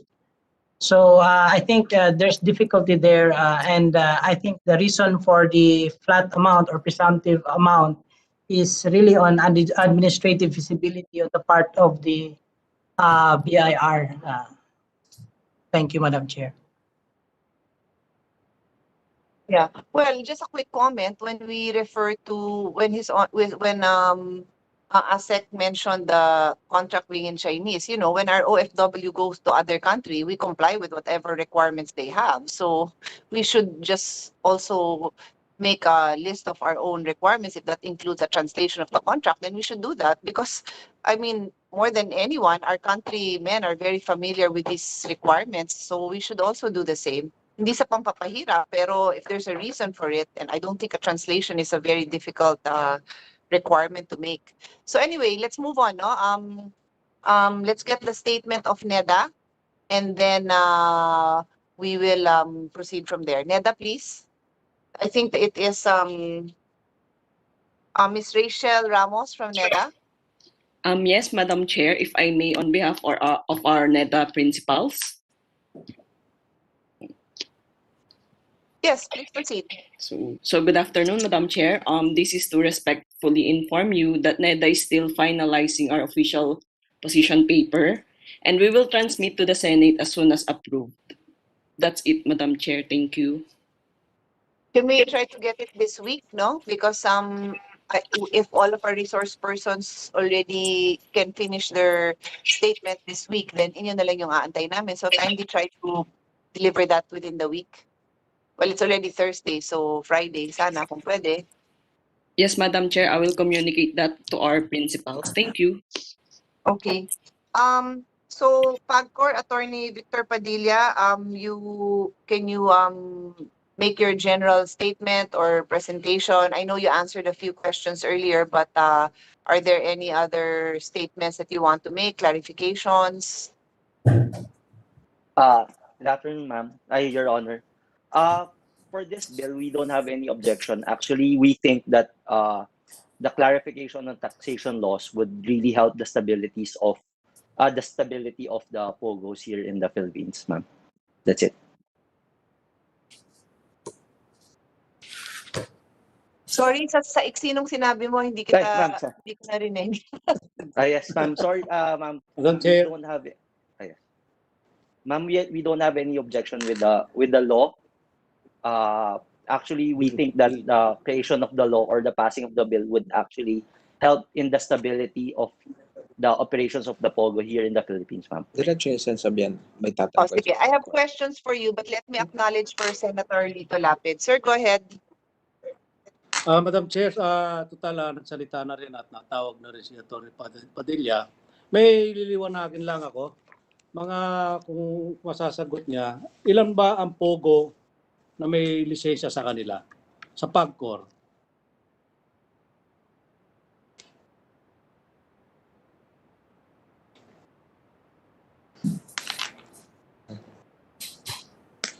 Madam Chair, Atty. Padilla, Yes. PAGCOR. Yes, sir. Yes, please respond, please, Attorney We Padilla. have 38 licensees right now operating, Your Honor. How many? 38. Ilan? 38, sir. Ilan? 38. Yung hindi license sa PAGCOR, ilan? Sa kamukha ni yung CESA, mukha ni Secretary Lambino. Ilan yung sa kanila? Sir, I'm not Can I familiar answer kung that? ilan. Kay Secretary Lambino? Yeah. Madam Chair, may I answer the question of Senator Lapid? Yes. Yes, sir, go ahead. Secretary Lambino. Meron po kaming isang master licensee. Ito po yung First Cagayan Leisure and Resort Corporation. Na siya po yung nag-operate ng offshore gaming doon. At meron po siyang dalawa po na mga principal licensee po. So practically, yun po ang nag-ooperate po doon sa CESA ngayon. Meron pa po kaming isa, yung Foremost Cagayan, pero wala pa pong operation yung Foremost Cagayan. Yun lamang po yung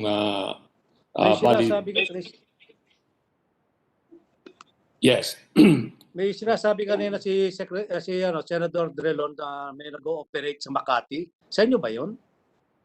Ganito po ang naging sistema po ng pagkakaalam ko ng history po ng offshore gaming operation sa Pilipinas. Nag-umpisa nga po lahat ng offshore gaming operations doon po sa CESA. Kung hindi po ako nagkakamali, ito po ay mga 2005 po nag-umpisa yan.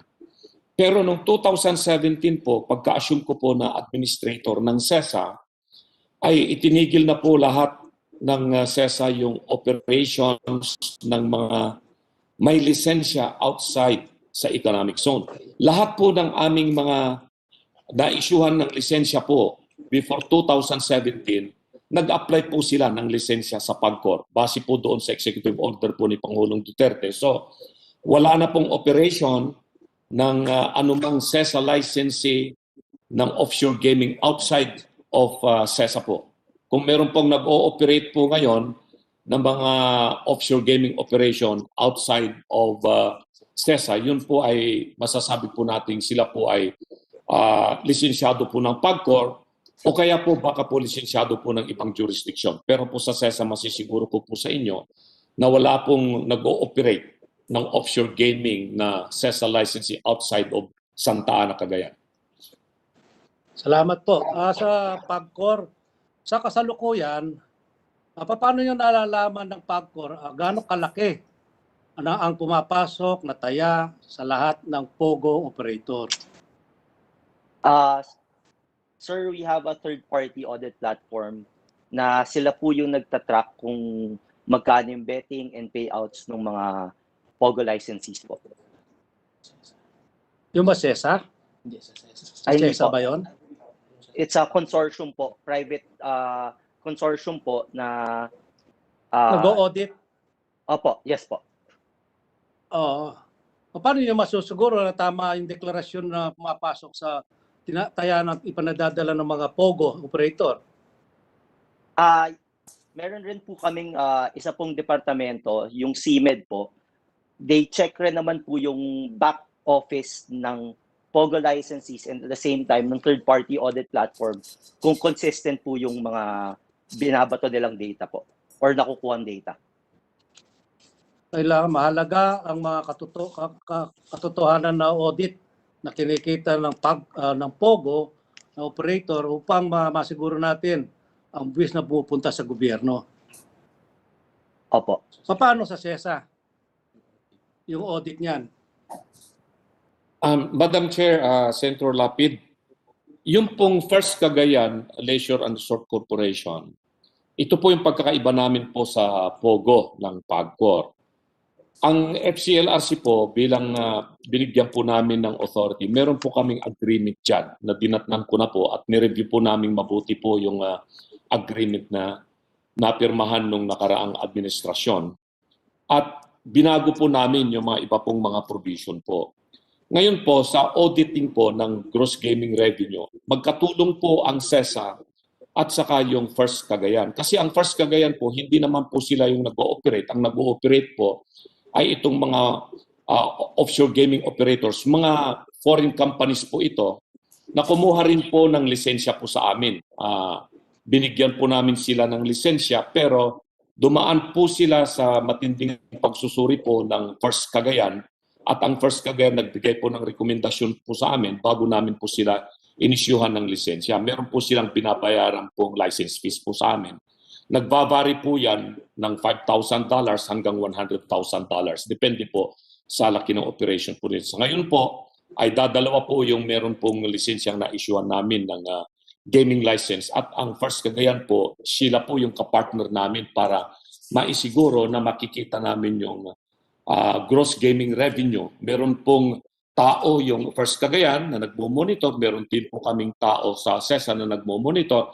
At ang kainaman po sa amin, dahil nandoon po sa loob ng SESA yung data center na ginagamit po ng mga gaming operators namin, na-check po namin yun araw-araw kung magkano po ang pumapasok ng gross gaming revenue po sa SESA.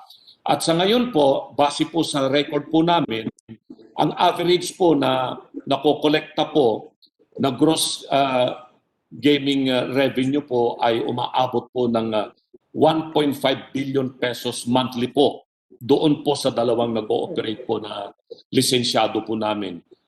Ito ay base sa figures po namin na before pandemic, 2018-2019 at early part of 2020. Pero itong 2020 po ay bumaba po yung naging gross gaming revenue gawa po ng pandemic. At sa ngayon po ay masasabi namin na yung binabayad pong buwis, ito pong sinisingil po namin sa kanila ay sumisingil po kami ng 2% sa gross gaming revenue na pupunta po sa SESA yon. 1% sa SESA, 1% sa First Cagayan. Pero maliban po doon, sumisingil din po ang BIR sa kanila ng 5% doon sa kanilang income tax. Yun naman pong nakukolekta po namin na share namin na corporate income, nagbabayad din po kami sa BIR ng corporate income tax na 30%. Maliban din po doon sa mga license fees na nakukolekta namin, kasama rin po yun sa income po ng SESA na binabayaran po namin sa BIR ng 30% corporate income tax. Ganun po yung sistema po namin sa SESA. Salamat po. Pwede bang isama ang audit sa panukalang batas na ito? Ito sa PAGCOR?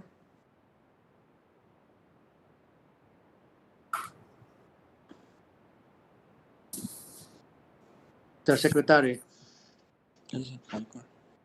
Madam Chair. Yung PAGCOR, Madam Chair. Madam Yes. Chair. At kanino nyo ho dinidirect yung question nyo? Sa PAGCOR, sa PAGCOR. For PAGCOR. O PAGCOR, please, Attorney Yes, sir po. Padilla. Yung third party audit po isasama po sa batas. I think, sir, si DOF or si BIR po ang makakapag po sa...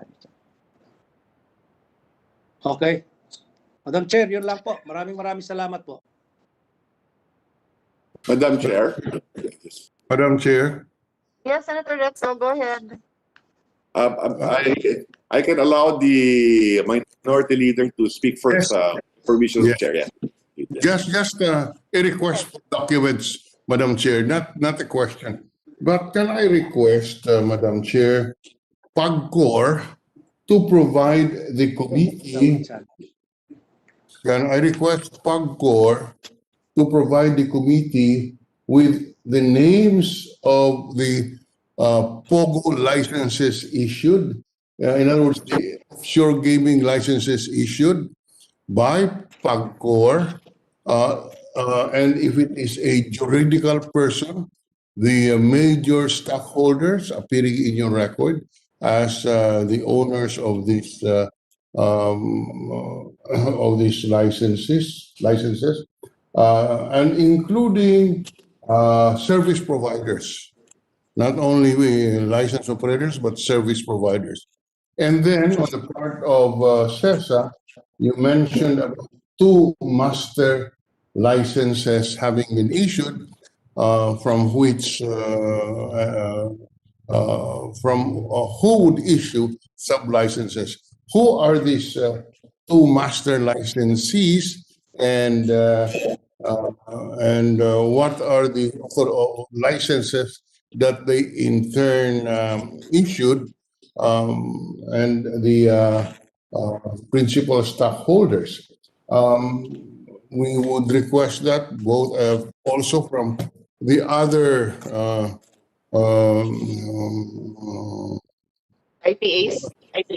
yes, yes, so that we will have a complete picture, Madam Chair, because as of now, I don't think anybody can answer the question as to how many service operators do we have or service providers do we have in the field of Pogo. We would like to see this record, I mean, with this committee be provided with the record, so that we will have a basis for a policy debate later on. So can that be done, Madam Chair?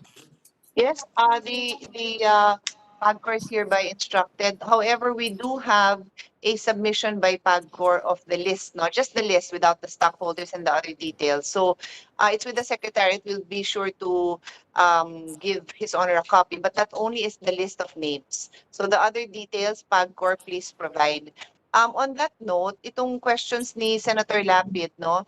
I'd like to comment also because during the briefing I had with BIR and DOF, we asked about the operations in the IPAs. And correct me if I'm wrong, BIR, pero kasi yung intindi namin ng staff ko is that sabi niyo wala nang nag-ooperate sa IPA. So it goes back now also to the question of Senator Drilon na sino ba sila and how many are there and who knows who has this master list of all of these operations going on.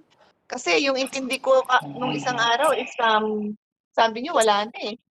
So and then now Secretary Lapid Regardless of whether they are operating or not, just the licenses issued and who are the stockholders, yes. if they are juridical And the persons. status. And then I'll add there the status as far as they know. No, let's add to that. Okay, so may I ask PAGCOR on any comments they have on the figures that Senator Ralph Recto gave earlier? No, can we get confirmation on that, please? Yes, Your Honor. Actually, during 2019, our GGR is 287 billion, ma'am. We just want to clarify that.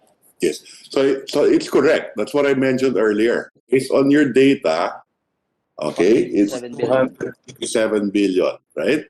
Yes, ma'am. Yes, sir. Yes, sir. Okay. Yes, Your Honor. And your collection, To be clear lang, no, that's 287 billion pesos. On 2019, ma'am. if I may follow up on this, Madam Chair, no? Yeah, please, go ahead. Yeah. On the 287 billion, and that would explain why your collection, based on 2% service fees, 5.7 billion. Would that be correct? Yes. Yes, Your Honor. Okay, so it matches. Di ba? Yes, sir. Yes, Your Honor. Okay, now, having said that, how do you know that the gross gaming revenue is 287 billion? Because of your third-party provider, the auditor. Yes, Your Honor. Okay, and your auditor, how did you choose your auditor? Public bidding, Your Honor. Procurement.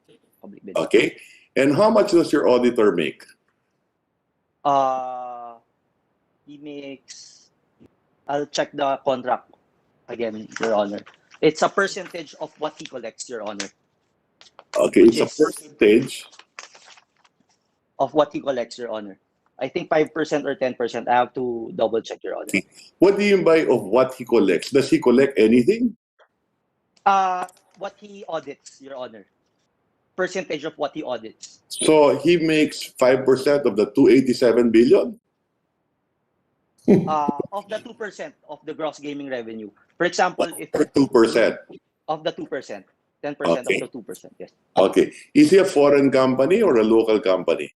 It's a consortium of foreign company and local company, Your Honor. It's 3 companies. Okay. Could you provide us data with regard to your auditor and Yes, the sir. contract? Yes, Your maybe? Honor. Okay. Now, that auditor is not used by any of the IPAs. That's only for PAGCOR. Yes, Your Honor. Okay.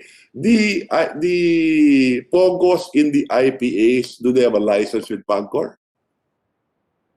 IPA. IPAs, Your Honor, sorry. IPA is like Cagayan Special Economic Zone. No, Like, no, Your Honor. diba? They don't have a license with you, huh? It's based on the charter of these special economic zones or Yes, sir. free ports, diba? Okay? And not all special economic zones and free ports have this ability to have gaming. Only CESA, only AFAB, only just a few. APECO, I think, Your Honor. Only a few, not all. Okay? In fact, I don't know of any Pesa. Okay? Now, there are only 4 or 5 if I'm not mistaken. No? Okay. And you mentioned earlier that 35 lang ang license ninyo. Isn't it correct that in 2019, your license was 63? Yes, 61, Your Honor. However, a lot of the licensees already have canceled their licenses and also have stopped operating. So now No. there are only 38 operational. Yeah. Sir. No, that's because of the pandemic. Yes, Your Okay? Honor. But in 2019, you had 55 operational. Yes, Your Honor. Okay? Now, isn't it correct also that there are 180,000 workers in the industry? Based Roughly on about that. Yes, okay? Your Honor. But how do you, why is it that the DOLE says that it's roughly 180,000? Are you familiar with that? Yes, sir. Probably, sir, they have included other foreign workers which do not actually work in the gaming industry of PAGCOR, Your Honor. Probably. Okay. Yes, Your Honor. Now, having said that, you're aware also that of course, no, there is such a thing as per employee. Halimbawa, gross gaming revenue per employee is roughly 1.5 million pesos, di ba? Per employee, Your Honor. Yes. Okay. So 118,000 employees times 1.5 is roughly 287 billion. Okay? So meaning to say, if DOLE is correct and it's 180,000 employees, then the gross gaming revenue is much, much higher than what your auditor is telling you. As I mentioned earlier, based on our computations that I've seen, based on DOLE, okay, 183,000 employees, the gaming revenue is anywhere from 510 to 540 billion, as I mentioned earlier. Sir, I'm not very familiar with the association of the gaming revenue per employee. Yes, More of but you can compute it. In fact, there is data to show that for every 10,000 workers, okay, the gross gaming revenue is 24.25 billion. I'm reading it from the documents we have here, from a reputable accounting firm. Okay, Your Honor. Okay, now having said that, I also did mention earlier, what is the square meter office take-up of Pogos today? Isn't it just as big as the BPO industry already? Almost? Almost, Your Honor. Yes. Okay. In fact, when I go to the Senate every day, especially when walang pandemic, most are Pogo. Most of the buildings being constructed there are Pogo. Yes, Your Honor. Right? Related, no? And what is the floor area? More than 1 million square meters? I think, sir, we have data on that. Yes. And remember, mga service provider din to. Yes, sir. Okay, sila yung umuupan lang. Supplier to eh. Di ba? Service provider. Okay, now having said that, based on the estimate, there are 3 times more Pogo workers than reported. This is according to the real estate industry. They're saying that there are 470,000 offshore gaming employees. 470,000. Okay? That's how high it is. Okay? Now, again, times 1.5 billion of 470,000, it is a huge industry. Now, let me ask you, what is the total global value of the industry? Would you have an Sorry, idea? sorry, sir. I don't have any idea of Oh. the total global value of the industry, sir. Oh, the POGOs should know. Diba? What about the gaming industry? Brick and mortar casino, what is it? You have an idea? Can I refer to you to Attorney Salvosa? He's more familiar with the online land-based casinos. Your Honor. Yes. Okay, that's right. So you know, di ba? Easily. Yeah. So dapat yung Pogo, alam din ninyo yan, no? That's right. And isn't it, are we the only one in Southeast Asia with Pogo? Southeast Asia. Yes. Yes, Your Honor. However, there are certain areas also near us that have Pogos also, like Cambodia, Dubai. I heard, and Yeah. Taiwan. Yeah. Yes, sir. Pero hindi but we have the biggest market share. Yes. Right now, Your Honor, yes. Di ba? Okay. Yes, Your Yung Pogo natin, the clients of our Pogo, how many percent is from China? Or Chinese, the clients? 100%. I'll just get my data, Your Honor. I think 60 to 70%, Your Honor. Only 60 to 70%. Yes, Your Honor. Okay. Where is the remainder? From sir, I'll just get my. Yes, sure. Oh. So that we understand the industry as well, yeah. Oh.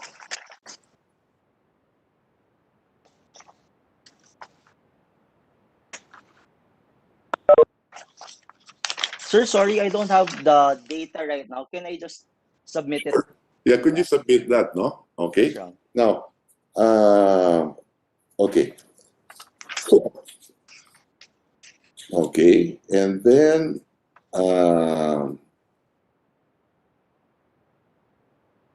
okay. So you would agree with me that if the gaming revenues were double, your collection would double, your 2% would double, right? Yes, Your Honor. Okay. And as I mentioned earlier, I will not repeat it anymore. What is the potential leakage? Diba? If the interest at 280, you're collecting 5.7. If it were 500, then it should be 10. If it were a trillion industry, that should be 20 billion. And I'm not even talking about the 5% franchise tax for BIR pa. Which, frankly speaking, I understand why they course it through you because kayo may auditor ang BIR, wala. Okay? In fact, Senator Lapid had a point earlier because all the IPAs that have their own POGOs use different methodologies for the auditing. Like in Cagayan, they have a master licensee, right? They gave a license to someone, and that someone gave licenses to operators, which they are auditing. So it's self-regulation in that area. Okay? In effect. And shouldn't there be a policy that, I don't mind that there will be POGO operations, for example, in Cagayan and in other special economic zones. But nevertheless, shouldn't we have a common auditor for all of that? So that, tama yung koleksyon, hopefully, kung magaling yung auditor, nung entity, the regulator, and at the same time, what BIR should collect. Yes, because BIR has no way of knowing. Right? Okay? Now, isn't it also correct that there are more than 100 POGO enterprises pre-pandemic, operating in the country without licenses? Sir, that's possible. It's possible, right? Yes, sir. Yes, Your Honor. Can you imagine? If you have 55 at 287 billion, assuming that's correct, and there's 110 more. Yes, Your Honor. What should be the gross gaming revenue then? It's a huge industry. I was surprised when I started studying it. I was surprised how big this industry is. And by and large, we only started when? 2017. When, Yes, did Your POGOs, When did you start? second half of 2016, Your Honor, we Second half. started regulating the offshore gaming. Okay. Yes, Your And Honor. at that time, their gross floor area was 291,000. Yes, Your Honor. And what was the gross gaming revenue in 2017? 2017, Your Honor, it's 155 billion?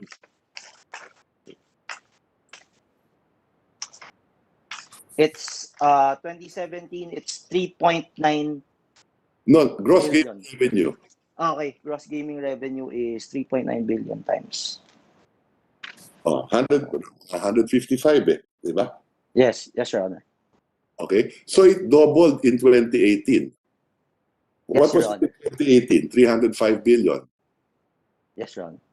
Okay. And what was the floor area then?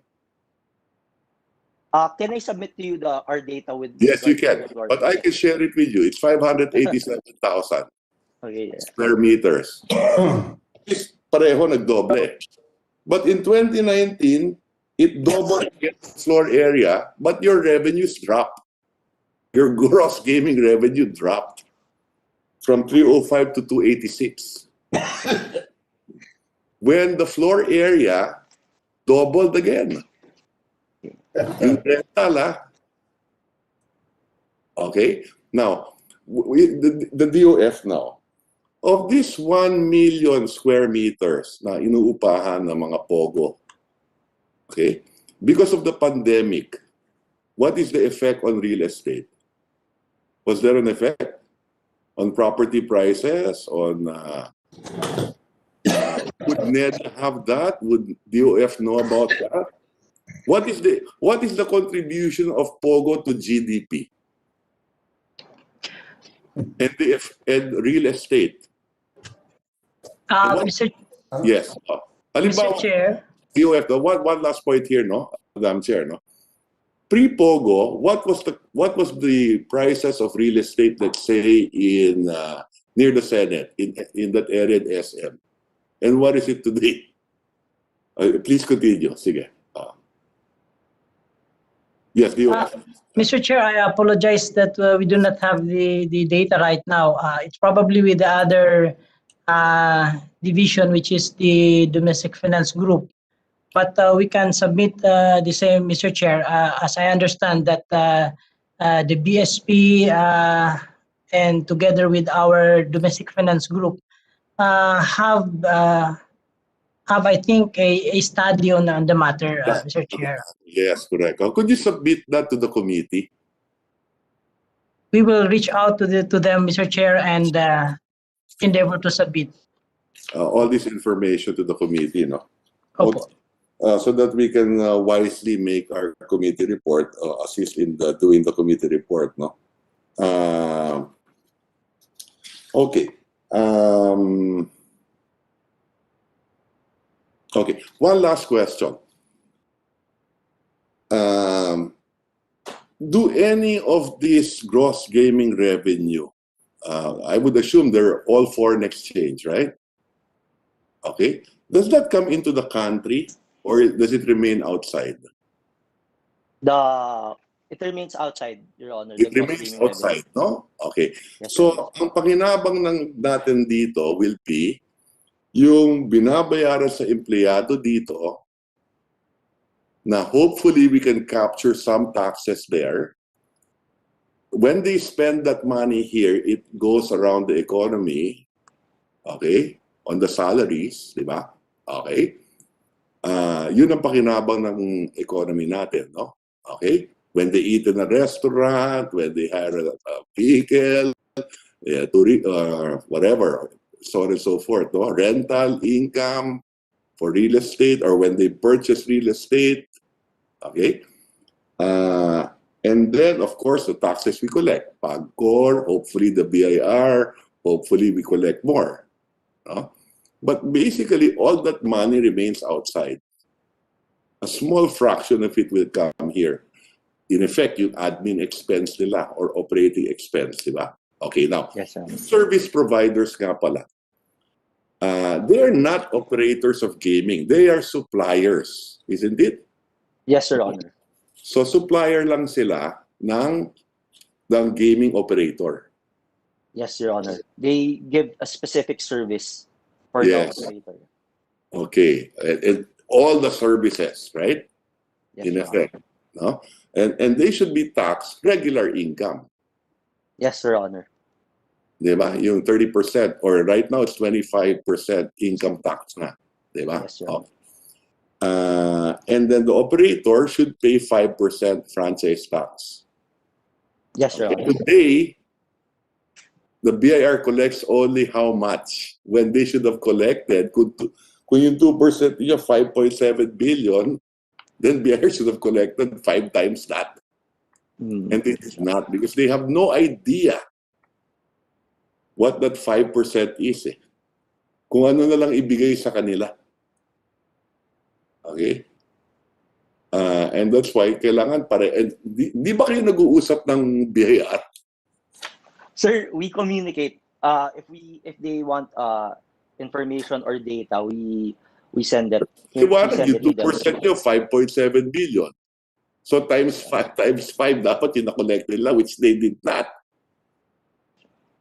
Di ba? Oh. And then of course, like I said, the employees withholding taxes, halos walang binayaran sa BIR. Based on the presentation earlier. When we made the computation earlier, 118,000 at 25% times 600, assuming presumptive na 600, that's 17.7 billion that we did not collect. And if the employees were 183, like Dole says, it should be 27 billion. In fact, based on this document I have, studying the industry, they say that it should be 70 billion kung 400,000 employees. That's how huge it is. And that's why we're asking the DOF and NEDA to give us what is their contribution to GDP. It's huge. Okay, so thank you for the opportunity, Madam Chair. We'd like those documents from PAGCOR. One last.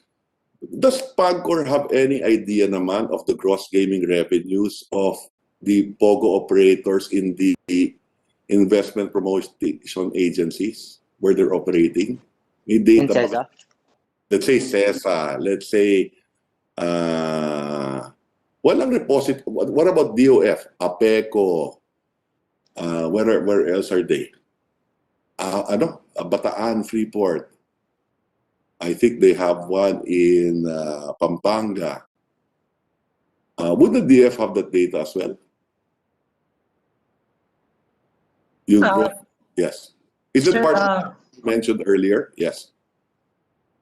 Your Honor, the DOF-ROG does not have the data, but perhaps the BIR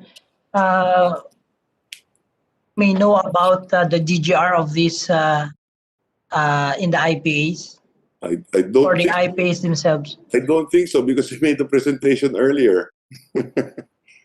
Okay, wala eh. So maybe the DOF can take a look at that since we're discussing this. And, during the LEDAC, we included this as a priority measure together with Senator Drilon in our last LEDAC. This was not part of the priority, but realizing that we are borrowing more than our revenues, it is important for us to be able to collect from new industry sources. No? So I would suggest that the DOF, NEDA, PAGCOR, and all prioritize this measure because there's substantial revenues that can be collected. So thank you for that, Madam Chair. Thank you very much. Thank you, Your Honor. Thank you, Senator Recto. So let's move on. Now we have a few more resource persons. I'll call on the IPAs. Let's start with CESA. Attorney Lambino, you were able to explain a few things earlier. Would you like to proceed? Because I know you have another speaker. It's up to you. So CESA first, and then after APECO, be ready, Attorney Aldaba. Thank you, Madam Chair. We fully support the Senate Bill 1295 and House Bill number 5777. Madam Chair, a while ago, Senator Drilon mentioned and also Senator Angara mentioned about the presumptive tax on income of the employees of the online gaming operators, or more particularly those who are working with the service providers. I remember that during the House committee hearing under Chair Joey Salceda, the figure that was mentioned in that bill, if I'm not mistaken, was only 30,000 pesos, which would be the subject to tax for the employees of offshore gaming operators. And I said that that is too low. I was the one who actually suggested that the amount could not be lower than 50,000 pesos a month, because work there to come into the Philippines and work here and just earn about 30,000 pesos monthly. That's too low. So I said that it could probably be not less than 50,000 pesos a month or $1,000 a month salary that they receive. So I said that it would be nice if we can increase the presumptive income of these foreign workers working with offshore game operators. Madam Chair, the only thing that we would like to clarify with regard to the amount that will be collected by the national government on the 30% tax based on taxable net income of offshore gaming operators, as provided for in Section 1 of Senate Bill 1295, pertaining to the amendment of Section 27 of the Internal Revenue Code. We would just want to inform the Senate of the provision of our charter, CESA Charter, Republic Act 7522, that we have our own the revenue sharing agreement or revenue sharing provision that will go to the national government. The amount that CESA or the Bureau of Internal Revenue collects is 5% of the income of our locators. And out of the 5%, 2.5% goes to the national government, 1.5% goes to the province of Cagayan, 1.5% goes to CESA, and 1.5% goes to the municipalities. Or that's how the sharing agreement or the sharing arrangement based on the provision of the CESA Charter, Madam Chair. So that's the only thing that we would like to put on record, that hopefully the amount that, whatever amount that will be collected by the BIR, the sharing arrangement based on the existing charter of CESA will be respected, Madam Chair. So that's the position of CESA. We support fully the bill of Senator Recto and the House bill. And also, we will comply with the request of Senator Drilon. We are going to provide the committee with the corporate documents of our principal licenses as well as the sub-licenses that we have issued in CESA. Also, with the agreement that we signed with our principal licenses, Madam Chair, because the terms and conditions of this agreement that we signed with our principal licenses would help the committee determine why we have issued this master license to First Cagayan Leisure and Resort Corporation, which has been operating in the zone for quite some time, and to Foremost Cagayan, which has not yet started operating, but they have already invested so much money in terms of the infrastructure we would want to put up in the economic zone. So that's it, Madam Chair. Thank you. Thank you, Secretary Lambino. So may we now go to APECO, Attorney Archimedes Aldaba.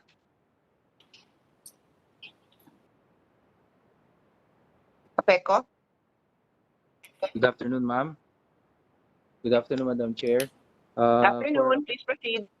Yeah, for APECO, we fully support the House bill, the Senate bill of Senator Recto and Madam Chair. But for APECO, because we don't have the complete infrastructure facilities in Aurora Economic Zone, we have issued one license last January 2021, but they are still complying for the requirements for authority to operate. So up to now, we have not issued yet the authority to operate for the following reasons. Number one, there is no redundancy in power because APECO is not yet connected to the national grid. The Aurora Economic Zone is being powered by 1 megawatt generator set from the National Power Corporation and a 750 kV diesel genset by APECO. So hopefully po by July, when we are connected to the national grid, we can issue an authority to operate to our single licensee po, Madam Chair.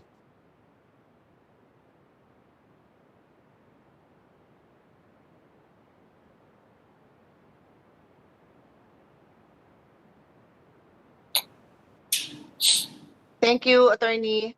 Thank you, Next, ma'am. next on our list is Bureau of Investment, Mr. Kenneth Ko, OIC Division Chief. Please, sir, take the floor. Yes, ma'am. Uh, Your Honor, the BOI does not register POGOs because it's not part of our charter, so ma'am. So we have nothing to report on this matter. Okay, that was short and sweet. Thank you. Next, we have Bureau of Immigration, Deputy Commissioner Aldwin Alegre, to be followed by Dole and then DFA. Go ahead, Deputy Commissioner. Good afternoon, Madam Chair. The Bureau of Immigration poses no objection to the proposed bill, as well as the corresponding House bill to that effect. In fact, Madam Chair, we are supporting, or we are very supportive with the implementation and the enforcement of tax laws in enforcing it with the POGOs or with the POGO industry. This is manifested, Madam Chair, by the sharing of information with the BIR, as well as the requirements for the submission of the T number of foreign employees applying for working visa, Madam Chair. As of today, the BI, DOLE, BIR, DOJ, DFA, and other relevant agencies have formed this interagency task force on foreign workers to really implement the guidelines on the issuance of work and employment permits to foreign nationals. That would be all, Madam Chair. Thank you.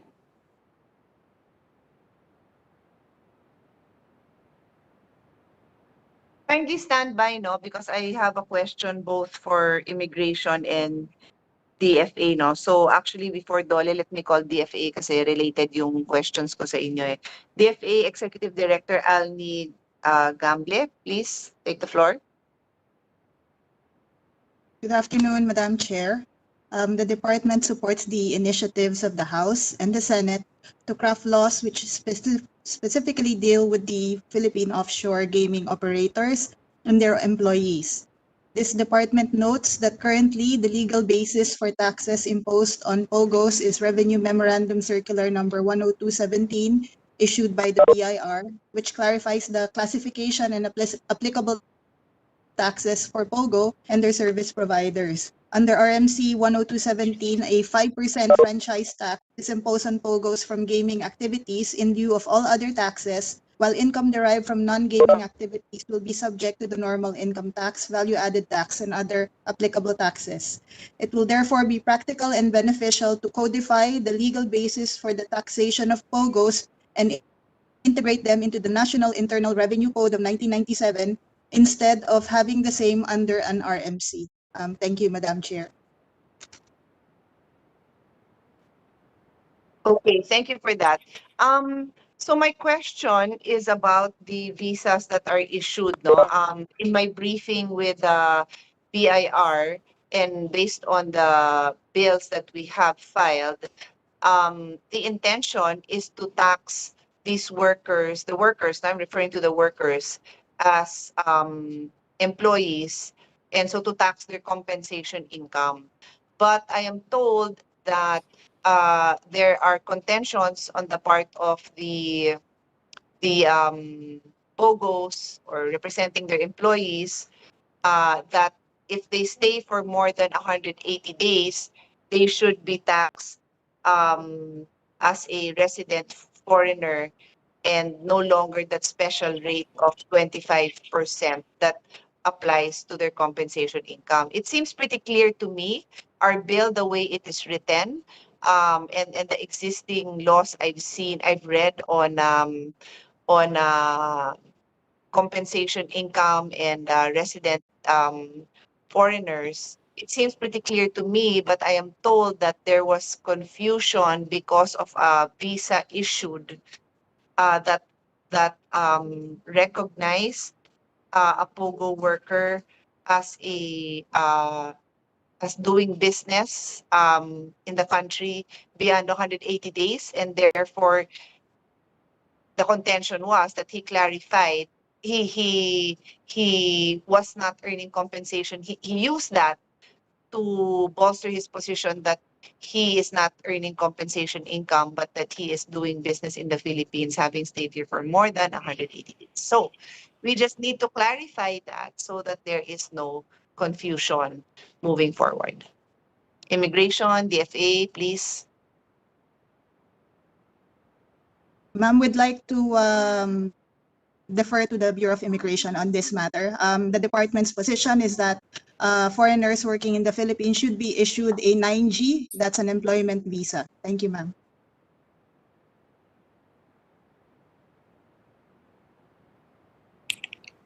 On behalf of the, Madam Chair, on behalf of the Bureau of Immigration, the Bureau of Immigration will issue the necessary working visa, as mentioned by representative from DFA, particularly the 9G visa, Mr. Chair, Your Honor, provided they have the corresponding AAP or the Alien Employment Permit issued by the DOLE, Mr. Chair. Madam Chair, I'm sorry.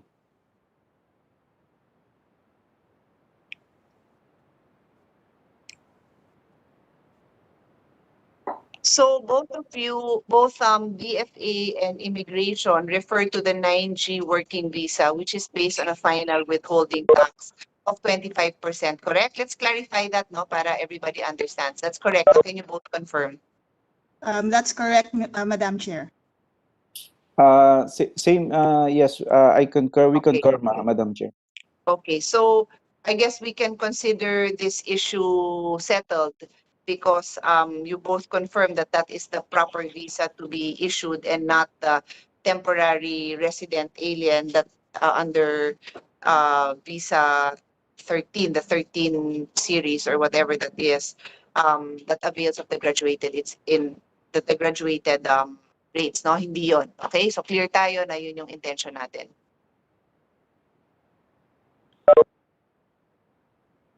Correct? You confirm that? Yes, Madam Chair. DFA confirms. Thank you po. Yes, Your Honor. Okay, so BIR, I think that's settled. Let's go to Dole, ASEC Dominique Rubia Tutay, ma'am.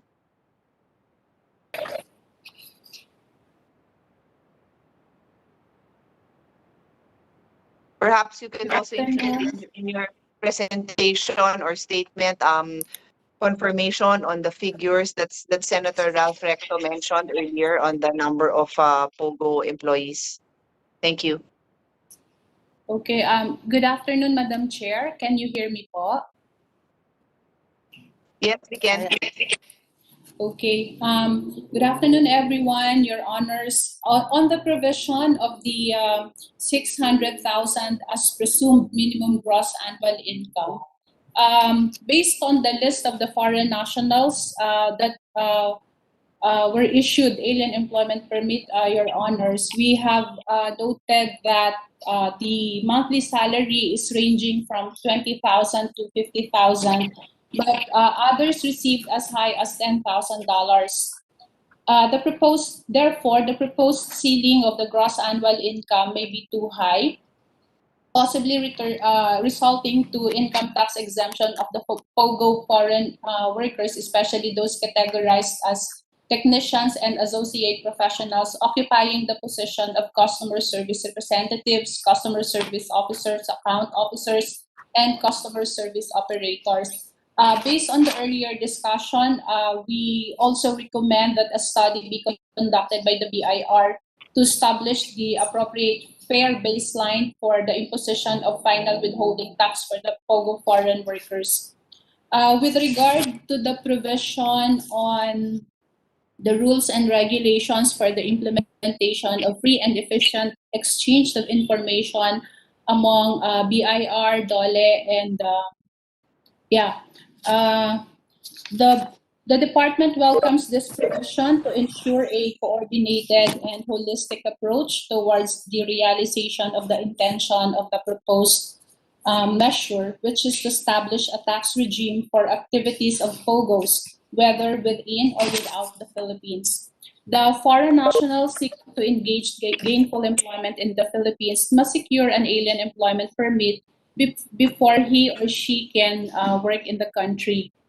In applying for an AEP, the foreign national must secure a taxpayer identification number to properly accomplish his or her AEP application form. Also, this will strengthen the existing data exchanged between the Bureau of Immigration and the DOLE with regard to foreign nationals issued with various employment permits and work visas. This will also harmonize and facilitate the efficient delivery of services of the agencies. For the data po, as mentioned by Senator Recto, yes, that's correct po. But as of today po, siguro yung 2019 and 2020 data po, the foreign nationals have been Just a minute, issued. no? Just a minute. I think the audio of Deputy Commissioner Gobalia is on. Pakisara. Kasi I hear some noise eh. Okay, thank you. Go ahead, ma'am. Okay po. As to the figures mentioned po by Senator Ralph Recto, that is correct po, but we also provide a more updated data po. It's more than 200,000 na po yung mga POGO foreign nationals issued with alien employment permit. In 2019 po, we issued 123,649 AEPs to POGO to foreign nationals working in POGO. And in 2020 po, it's 79,017. Okay, let me ask a follow-up question, but this actually might be directed to Bureau of Immigration. Do we have sa inyo din, no? Sa DOLE, you're just saying that nakapag-issue kayo niyan, but you wouldn't know if they're still currently working here, right? So, during the pandemic or even was it just slightly before na maraming umalis? Is it Bureau of Immigration who can confirm the actual number that we have based on any records? But kayo rin sa DOLE, any comment? Your Honor, we have conducted inspection in 2020 po. And yes, go ahead. Ayun. We have conducted nung pong 2020, yung pong na-issuehan po ng authority to resume operations ay 160. Ibig sabihin po, ito po yung allowed to operate even during the quarantine periods and the authority was issued po by PAGCOR. And based on that report submitted to us, meron pong 42,417 workers in Pogo-related establishments. Nag-inspect din po. Sorry, can you repeat the number? You're referring to the number of commercial establishments that were allowed to continue operations, right? This would refer, Your Honor, to Pogo licensees, offshore and local, local gaming agents, service providers, totaling to 160 establishments that were issued authority to resume operations. Ma'am, just a question on that. Yes, go ahead. Is it reasonable to assume that a certain percentage of our POGO employees and licensees, employees of licensees, are holding tourist visas and working without the required licenses from the Department of Labor? Would you say that there is reason to believe that there are a number of POGO employees or employees of licensees of gaming operators who would have no permit to work but are holding tourist visas? That is correct, Your Honor. They enter into the country using the tourist visa, and once they start working, they will apply for alien employment permit in the Department of Labor and Employment, and then they will have their visas changed from tourist visa, which is 9A, to visitor's visa, which is 9G. And that's the reason why po, before the Bureau of Immigration processes the work permit or the 9G working visa po, kailangan po nila yung AEP. So lahat ng mga POGO employees and service agencies or service operator providers, lahat ng mga empleyado nila na foreigner would have the appropriate alien employment permit from the Department of Labor. There is no longer validity to the previous situation where a number of them were on tourist visas. Your Honor, based on the inspections conducted by the Department of Labor and Employment, meron pa rin po kaming nahahagip na wala pong necessary permits. Pero insignificant in number? Maliit na lang po from the previous year's data po. Senator Gato keeps on shaking his head. Apparently, he does not agree with your statements. Yes. I just wanted to add, based on the document I'm looking at, maybe we should invite them as a resource person, but there are 3 times more POGO workers than reported. So remember, earlier PAGCOR said, based on their data, this is public data, 118,000. The DOLE says now what based on 2019, it was 183,000. Naturally, in 2020, bumagsak yan to a certain degree because of the pandemic, but it's still even more than the PAGCOR. Okay? Based on the real estate that they occupy, okay, based on the study conducted, there are roughly 470,000. And that you can cross-check when NED and DOF takes a look at the contribution to the economy. Okay, you can cross-check it. In fact, it is a new middle class. In 2019, it is a new middle class in Metro Manila. On our way to the Senate every day in 2019. Naturally, because of the situation, the pandemic, marami dyan nagsara muna. And probably resuming operations. So there is data to show that it is 3 times more. So thank you for that. Thank you. In other words, Senator Ralph, you're saying for every 2 employees in the POGOs and in the service providers, 1 would be working on a tourist visa? It would appear you say, No, what I'm saying is that for every 1, there are 3. 3, a worse pa. Without a permit. That's what I'm saying. So remember, 118,000, here the estimate is 470,000.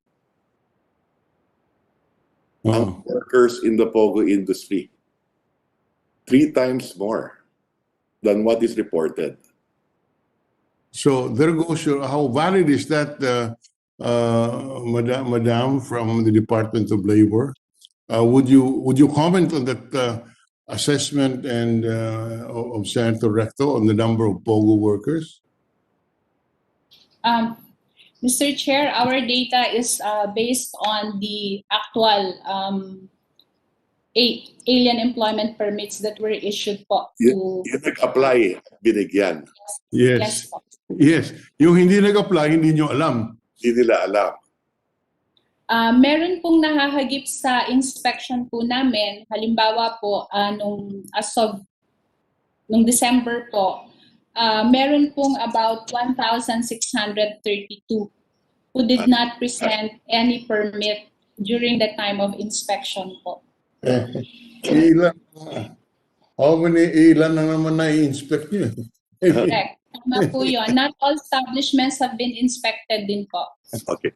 The data that I presented na 470,000 is based on September 2019 estimate. Again, based on the 1 million square meters being utilized for Pogo. So thank you, Madam Chair.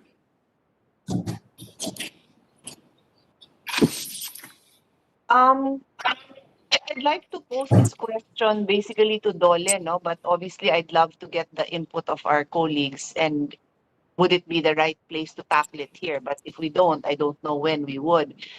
I feel like it's the first time in history, in recent history, that we are now a receiver of migrant workers, a large number of migrant workers. The reverse of what we're used to, where we are usually the senders of migrant workers. So it might be the right time, might be prudent to review our labor policy, our policy on what are the requirements for workers coming in. Because in other countries where Filipinos are migrant workers, you can't just go there and change your visa, right? You know, kawawa tong mga to, pumipila ng isang katakot-takot, 1 taon, 2 taon before they complete the requirements, and then here we are. We're receiving workers as tourists. We already know it for a fact. And then X% of them bother to get the right documentation. And X%, we don't even know what that X is. We don't even bother. So maybe we can ask our representative to discuss this with your secretary and, see how, because without the right data, we'll have a hard time implementing policy. So maybe you can take a look at that. And obviously, I value the opinion on our colleagues on this. I wouldn't want it to delay the bill, but in terms of collecting the appropriate amount of taxes, I think this is very important. And it's really a change of our reality that now we have an influx of migrant workers coming in.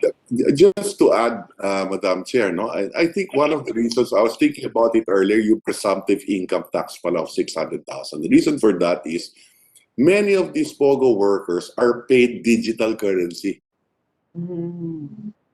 Okay? Because you go to the service, you go to the casino today, let's say Soler, you go to those restaurants, they have a QR code with their phone and they just pay with their phone.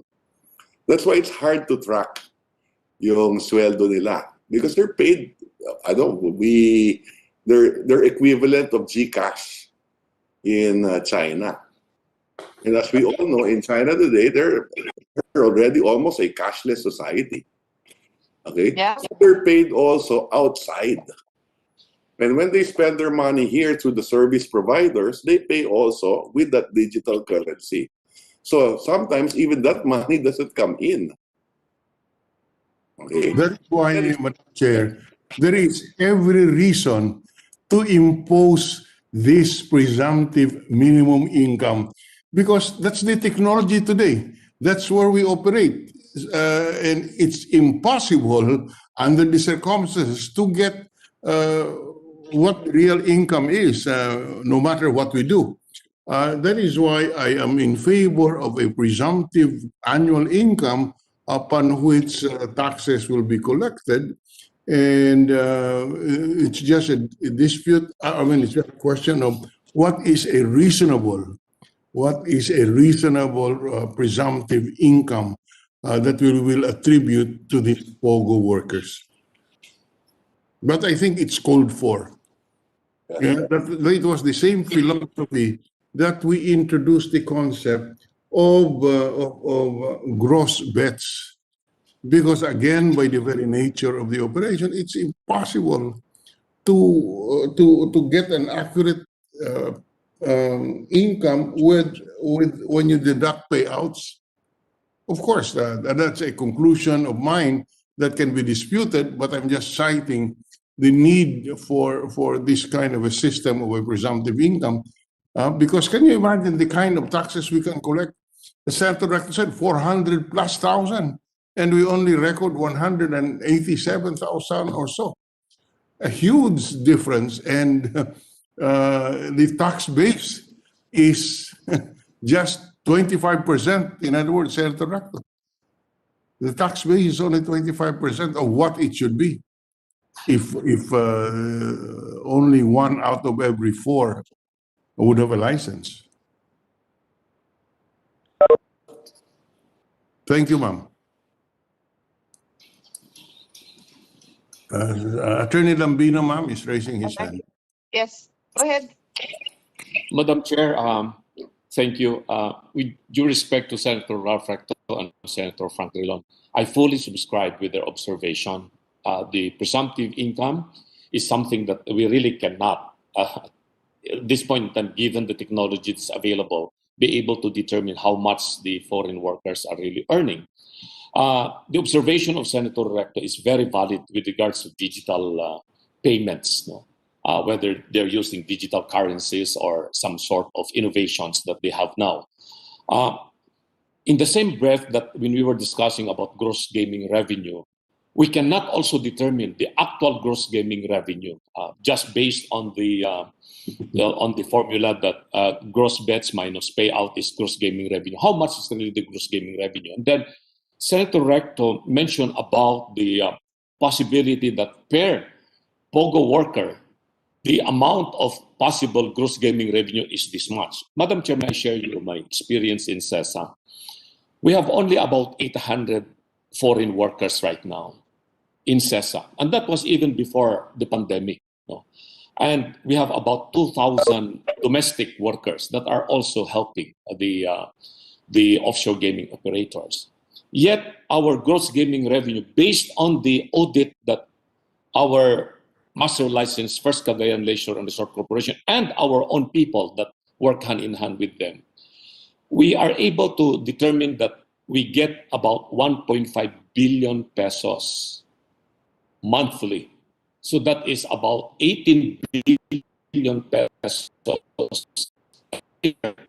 based on about 800 to 1,000 foreign workers, 800 to 1,000 foreign workers working in our licenses, Madam Chair. Maybe if the committee will consider a presumptive income, it will be nice also to consider a presumptive gross or gaming revenue based on the number of employees of each gaming operator. So I don't know if that is a good idea. And another suggestion, Madam Chair, if I may, based on my experience, it will be nice to insert a provision the offshore gaming operators and their service providers as to the total number of their foreign workers which will be submitted yearly, sworn certification submitted yearly to the Bureau of Internal Revenue, the Bureau of Immigration, and the Department of Labor and Employment, with a corresponding penal provision that in case of grossly erroneous certification, they can be held criminally liable. That, I believe, Madam Chair, would be some of my suggestions based on my experience in the economic zone on our two licenses now operating in the zone. Thank you, Madam Chair. Very good suggestion. Yes, thank you, thank you. Well taken.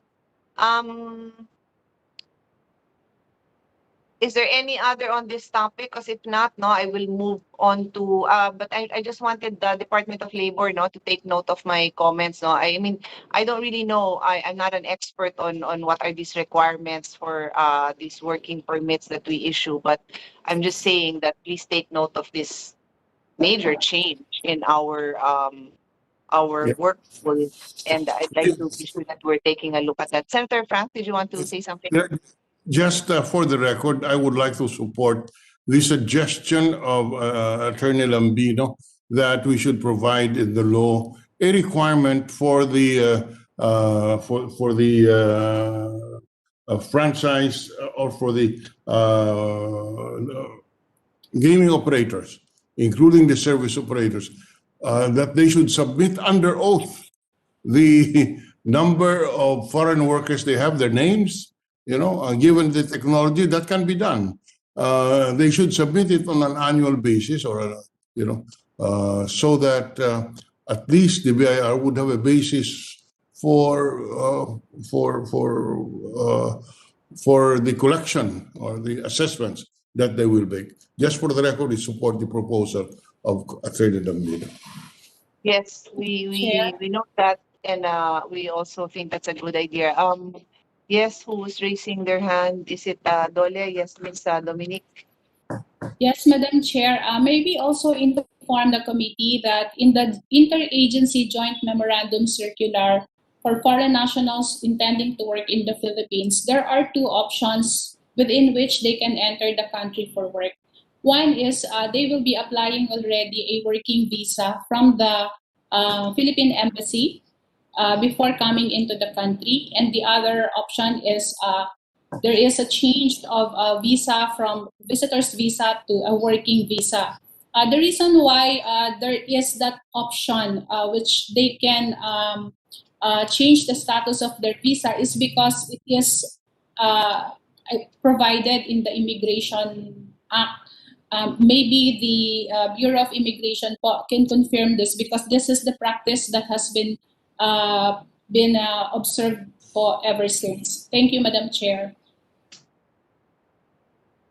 Thank you. Yes, at least that part I'm somewhat familiar with. That's why I was wondering if it will make our life easier if before they arrive, majority of them already got their permit. There's a way you can encourage it that way. I don't know. So you need to get back to us and make recommendations. Okay, so let's move to the last speaker we have, but I do want to inform our colleagues that we have Pogo operators who are available, who are here. If you have any questions that you want to direct to them, I'm not aware of that there's any association. So there's just random operators who are attending. No, they don't have a spokesperson or anything like that. But if anyone wants to ask questions, they're here. But let me just call on. So this is the last one we have officially from SEC, Attorney Ann Kathleen Gatdula.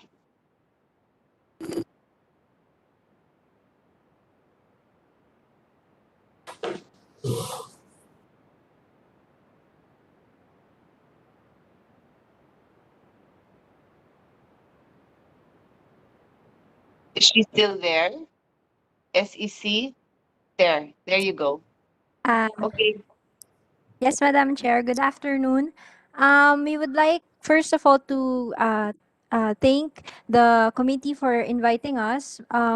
For this bills, we interpose no objection and we defer to the Bureau of Internal Revenue and Department of Finance and PAGCOR for their comments as this bill is within their competence and jurisdiction. Thank you. Just kindly, we appreciate that you're here and just stay until the end so that if we have other, their requests for documents or anything else, no, at least you have a representative from your office. Okay, So any other questions from our colleagues? Obviously, we raised a lot of, yeah, I see Senator Recto. Go ahead. This will be very quick, Madam Chair. I just wanted to ask the industry, anyone in the industry, Madam Chair, no? Are they amenable to the 5% franchise tax? Okay. 2, the presumptive income of 600,000. Okay. And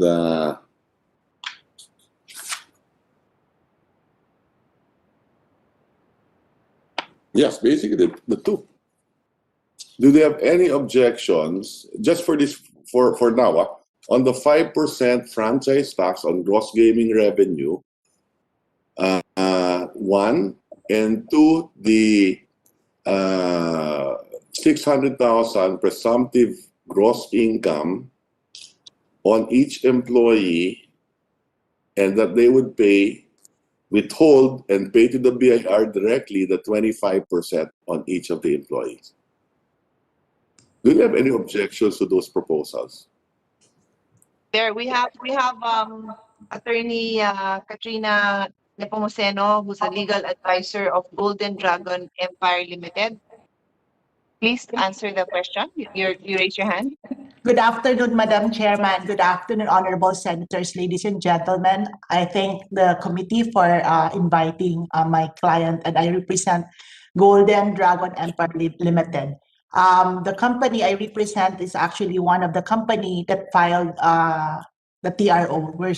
There's 14 of us. The reason for that is we don't object to the proposed measure now.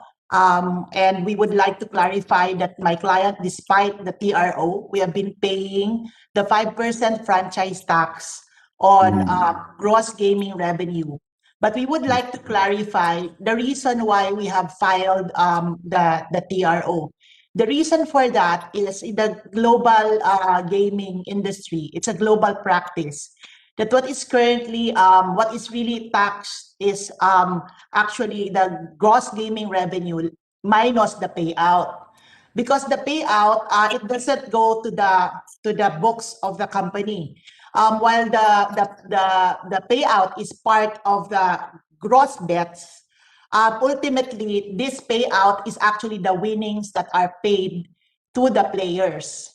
So what remains to the casino operator is just a very small margin, which is basically between the percentages of 3% and between 2 to 3%. That is what remains with the casino operator. And after that, then that's the 2%. That's where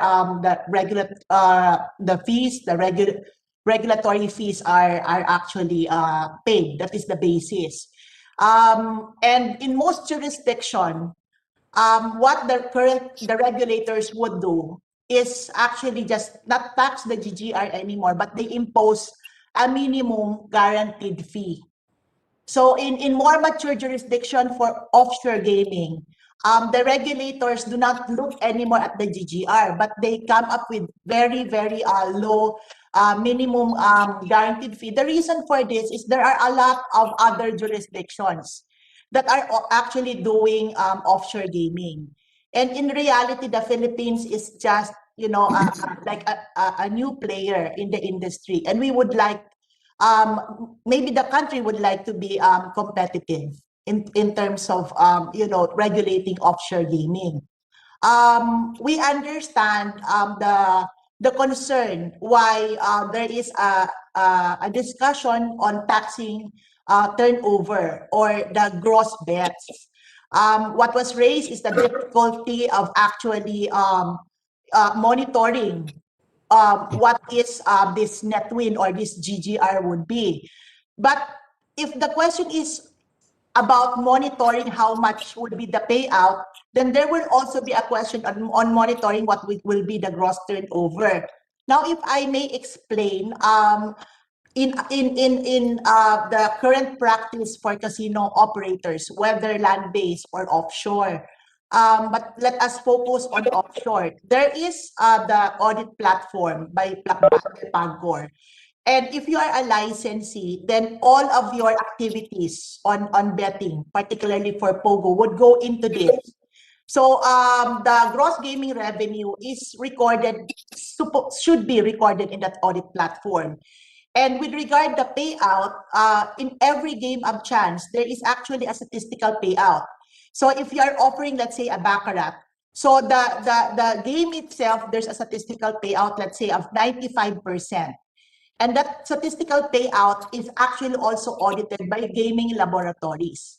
Before a casino operator is able to offer that game of chance to the public, then the regulator would require, PAGCOR would require the casino operator to give a certification from a testing laboratory wherein the whole game is actually tested as to the integrity of it, as to the representations of it. The statistical payout is important because any players would look like how much would this slot machine would actually gonna be giving me. If I bet on a slot machine about 500 pesos, for example, how much would this slot machine is gonna give me, at the end of the day?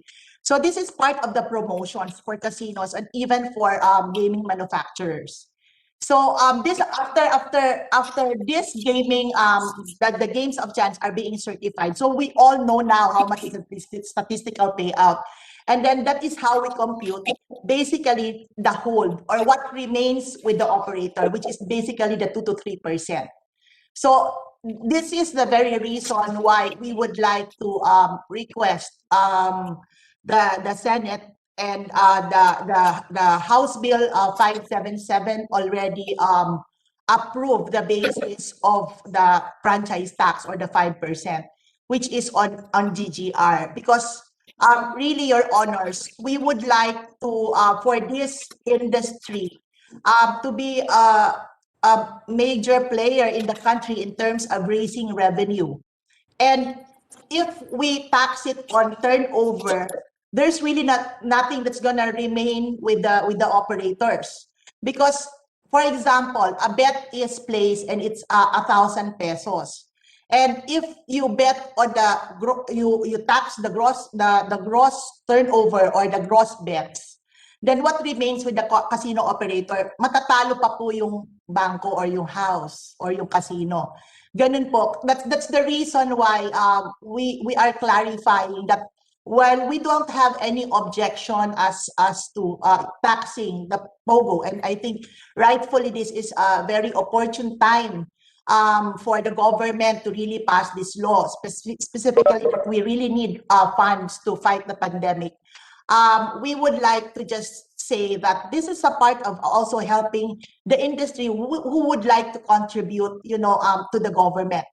So with that, that's the first point. On the second point, which is on the presumptive annual income of the employees. I have been listening all throughout, and I think there are also issues on why 600 and why not, another amount.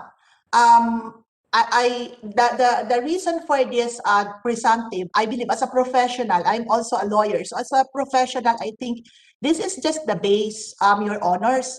This is not gonna be, the end of it. This is not the only amount that we will be paying. In fact, for my client, before we employ any foreign individual, there is also a requirement from PAGCOR that these employees also secured an offshore gaming employees license. And one of the requirements is actually securing an AEP, an Alien Employment Permit, before a working permit is even issued, or a 9G visa.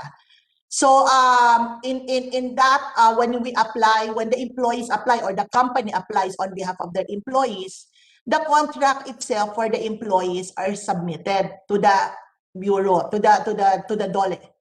So they can already see. So if this is a manager level, then could be the manager would be earning more. So that would be the basis of the withholding tax on the compensation, and not the 600 po. So I think the advantage po for this, Your Honors, is that we can eliminate companies who would declare that all of these employees, like let's say 1,000 BPO employees, including the manager, are earning minimum wage.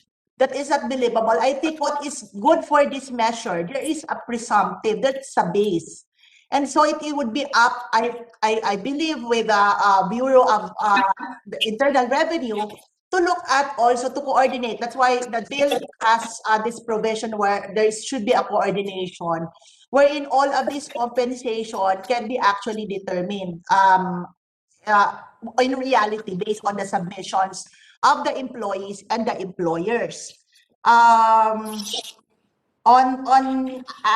think your honors for now that is my comments to the bill, and I have already submitted your honors the position paper that we have before the hearing.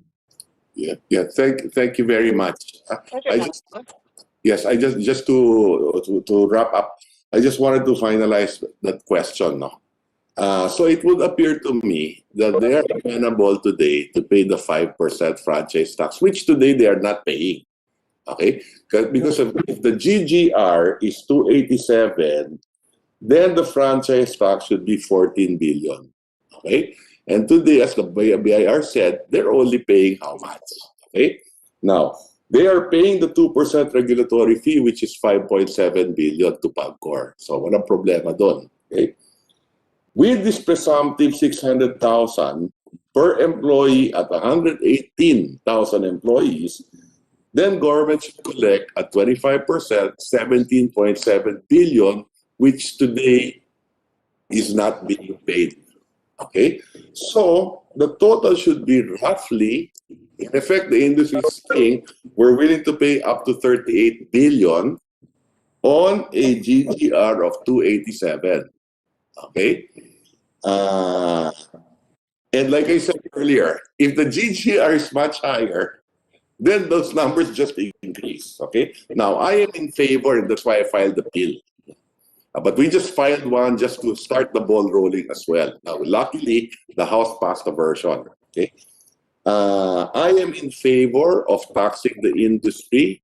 Like I said in my opening statement, we are competitive in this industry. Our market essentially is China. That's why our employees are Chinese to begin with. Okay? And we are so close to China. It's cheaper for them to operate in the Philippines. Okay, than going anywhere else in the world. Okay?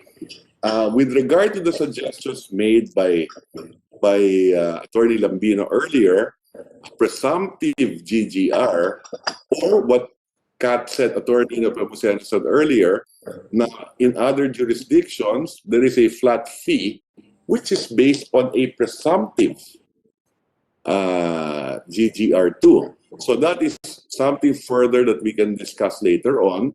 Nevertheless, the point is the industry is willing to pay more taxes which the government will need. And so I thank the chair for calling this hearing today. And again, to tell the DOF, the NEDA, to provide us with additional documents on its contribution to GDP. Can you imagine if it is correct that the employees, that there could be 470,000? That is a new middle class based on 2019. Based on the rental of more than 1 million square meters in the capital region. So it is not something to sneeze upon. It is a huge industry. So again, thank you, Madam Chair, and thank you for the participation of the industry, and in this case, Attorney Nepomuceno, and she can make further comments. I thank the Chair. I will not be able to stay longer, so thank you very much for this opportunity. Thank you. We'll be wrapping up anyway, any minute now. So go ahead. Thank you so much, Senator Ralph, for your contributions. Attorney Kat, don't worry. I'll follow you. I just have to one last clarification. As I mentioned earlier, despite the TRO on quarter 4 of 2019, we actually paid the 5% franchise tax based on GGR, that is less payout. And we are willing to submit to the committee what we have paid. But another point, Madam Chairman, Your Honors, is that I think it is very good that this proposed measure actually distinguished between service provider and POGO operator. Because I think earlier on, there's been discussion about the correlation between the spaces occupied and the number of employees as to the size of what should have been paid. I would like to clarify, Madam Chair, that what we have now, what we can see in the Philippines when we go around occupying all of these buildings or spaces are actually the service providers, because the operators are not here, they are offshore.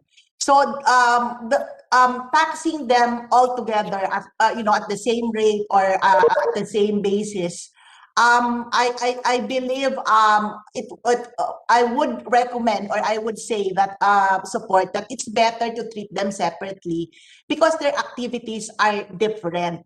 So that's why in the in House Bill 5777, there is a distinction between what the taxes for service provider should be and what would be the tax for the POGO operator, the one who is collecting the bet. So in that sense, basically when we talk about how come the size, the 1 million floor space or the number of employees, how come it doesn't reflect in the franchise tax? That's because, Your Honors, all of these are activities undertaken by the service providers. So if the service providers would be taxed under the proposed measure in just like any other domestic corporation. And the POGO operator is also taxed differently, which is based on 5% of GGR less payout. That's all, Your Honor. Just one final, since Attorney Kat made mention of that, no? I agree that the service provider should be taxed differently from the gaming operator. But having said that, isn't it correct as well that whatever you pay the service provider is still part from your gross? Di ba? It is an operational expense. Your Honors, basically, for example, like my client, Your Honor, my client has 10 service providers. They provide, different different services. One would provide customer service support. One would provide technical support. And the rest. We can identify that if you would require us in our submissions after this public hearing. But so so these are independent, Your Honors, of us, of the operator, Your Honor. Understood that, but the point I'm driving at is that I understand that totally. Mga supplier service providers, okay. But basically, whatever you pay the service provider came from the gross gaming revenues also. In effect, dito mag-uumpisa lahat yan eh. Okay, now having said that, your service providers, how many percent of the employees are foreign nationals?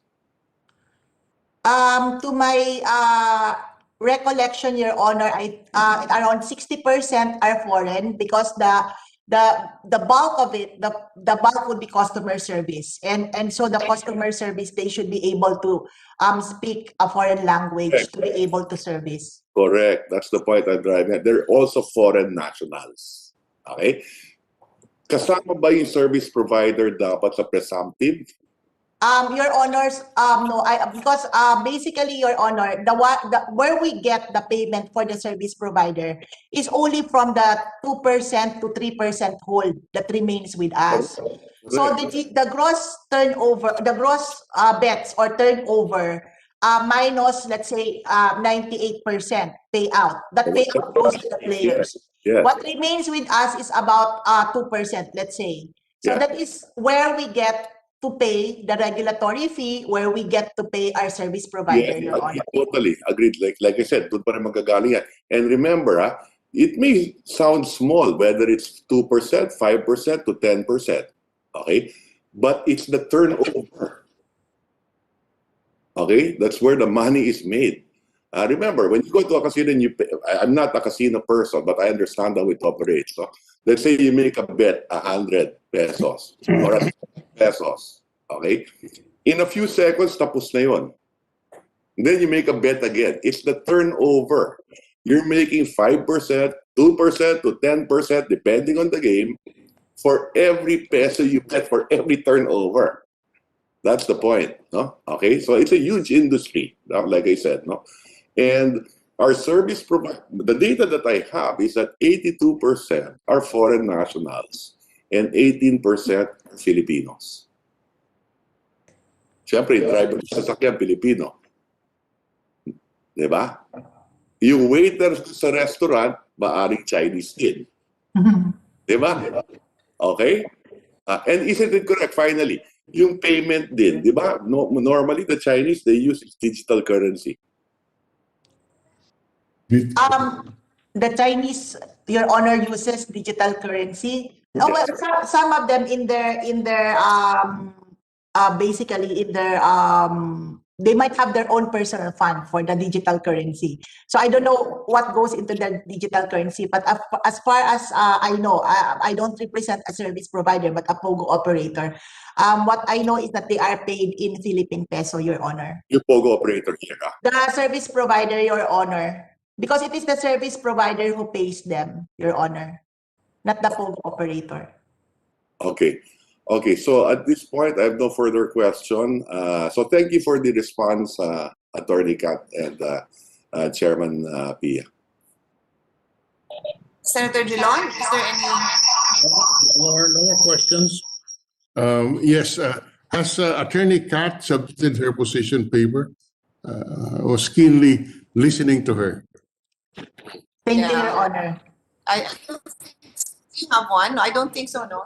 Oh, you have. She has. I'll send it to your office and Thank you. Thank you. Okay. So with that, ladies and gentlemen, dear colleagues, I'll adjourn today's hearing. I'm sure we have a lot to think about. And I thank the two gentlemen for staying with me till the end. My staff will be in touch with you so we can figure out how we're going to move forward. Okay, thank you. It has become very complicated, a lot of factors to be considered. But that's usually the case. Yeah. Yeah, it's not as simple as we would like it to be. It's never easy to tax. Okay, Anyway, we'd like to thank all our resource persons. Thank you very much for taking the time with us this afternoon, and I hope you will continue to cooperate with us. We requested for some documents, no? Kindly be in touch with our secretariat and provide us with whatever you can so that you can really help us finalize this. To the other Pogos, you are more than willing to submit your position papers. You know, if you have something to add to what Attorney Kat Nepomuceno put on record on the experiences of her client. And on that note, thank you everyone. This hearing is adjourned for today. Thank you. Bye. Thank you. Bye. Thank you. Thank you, Madam Chair. Bye.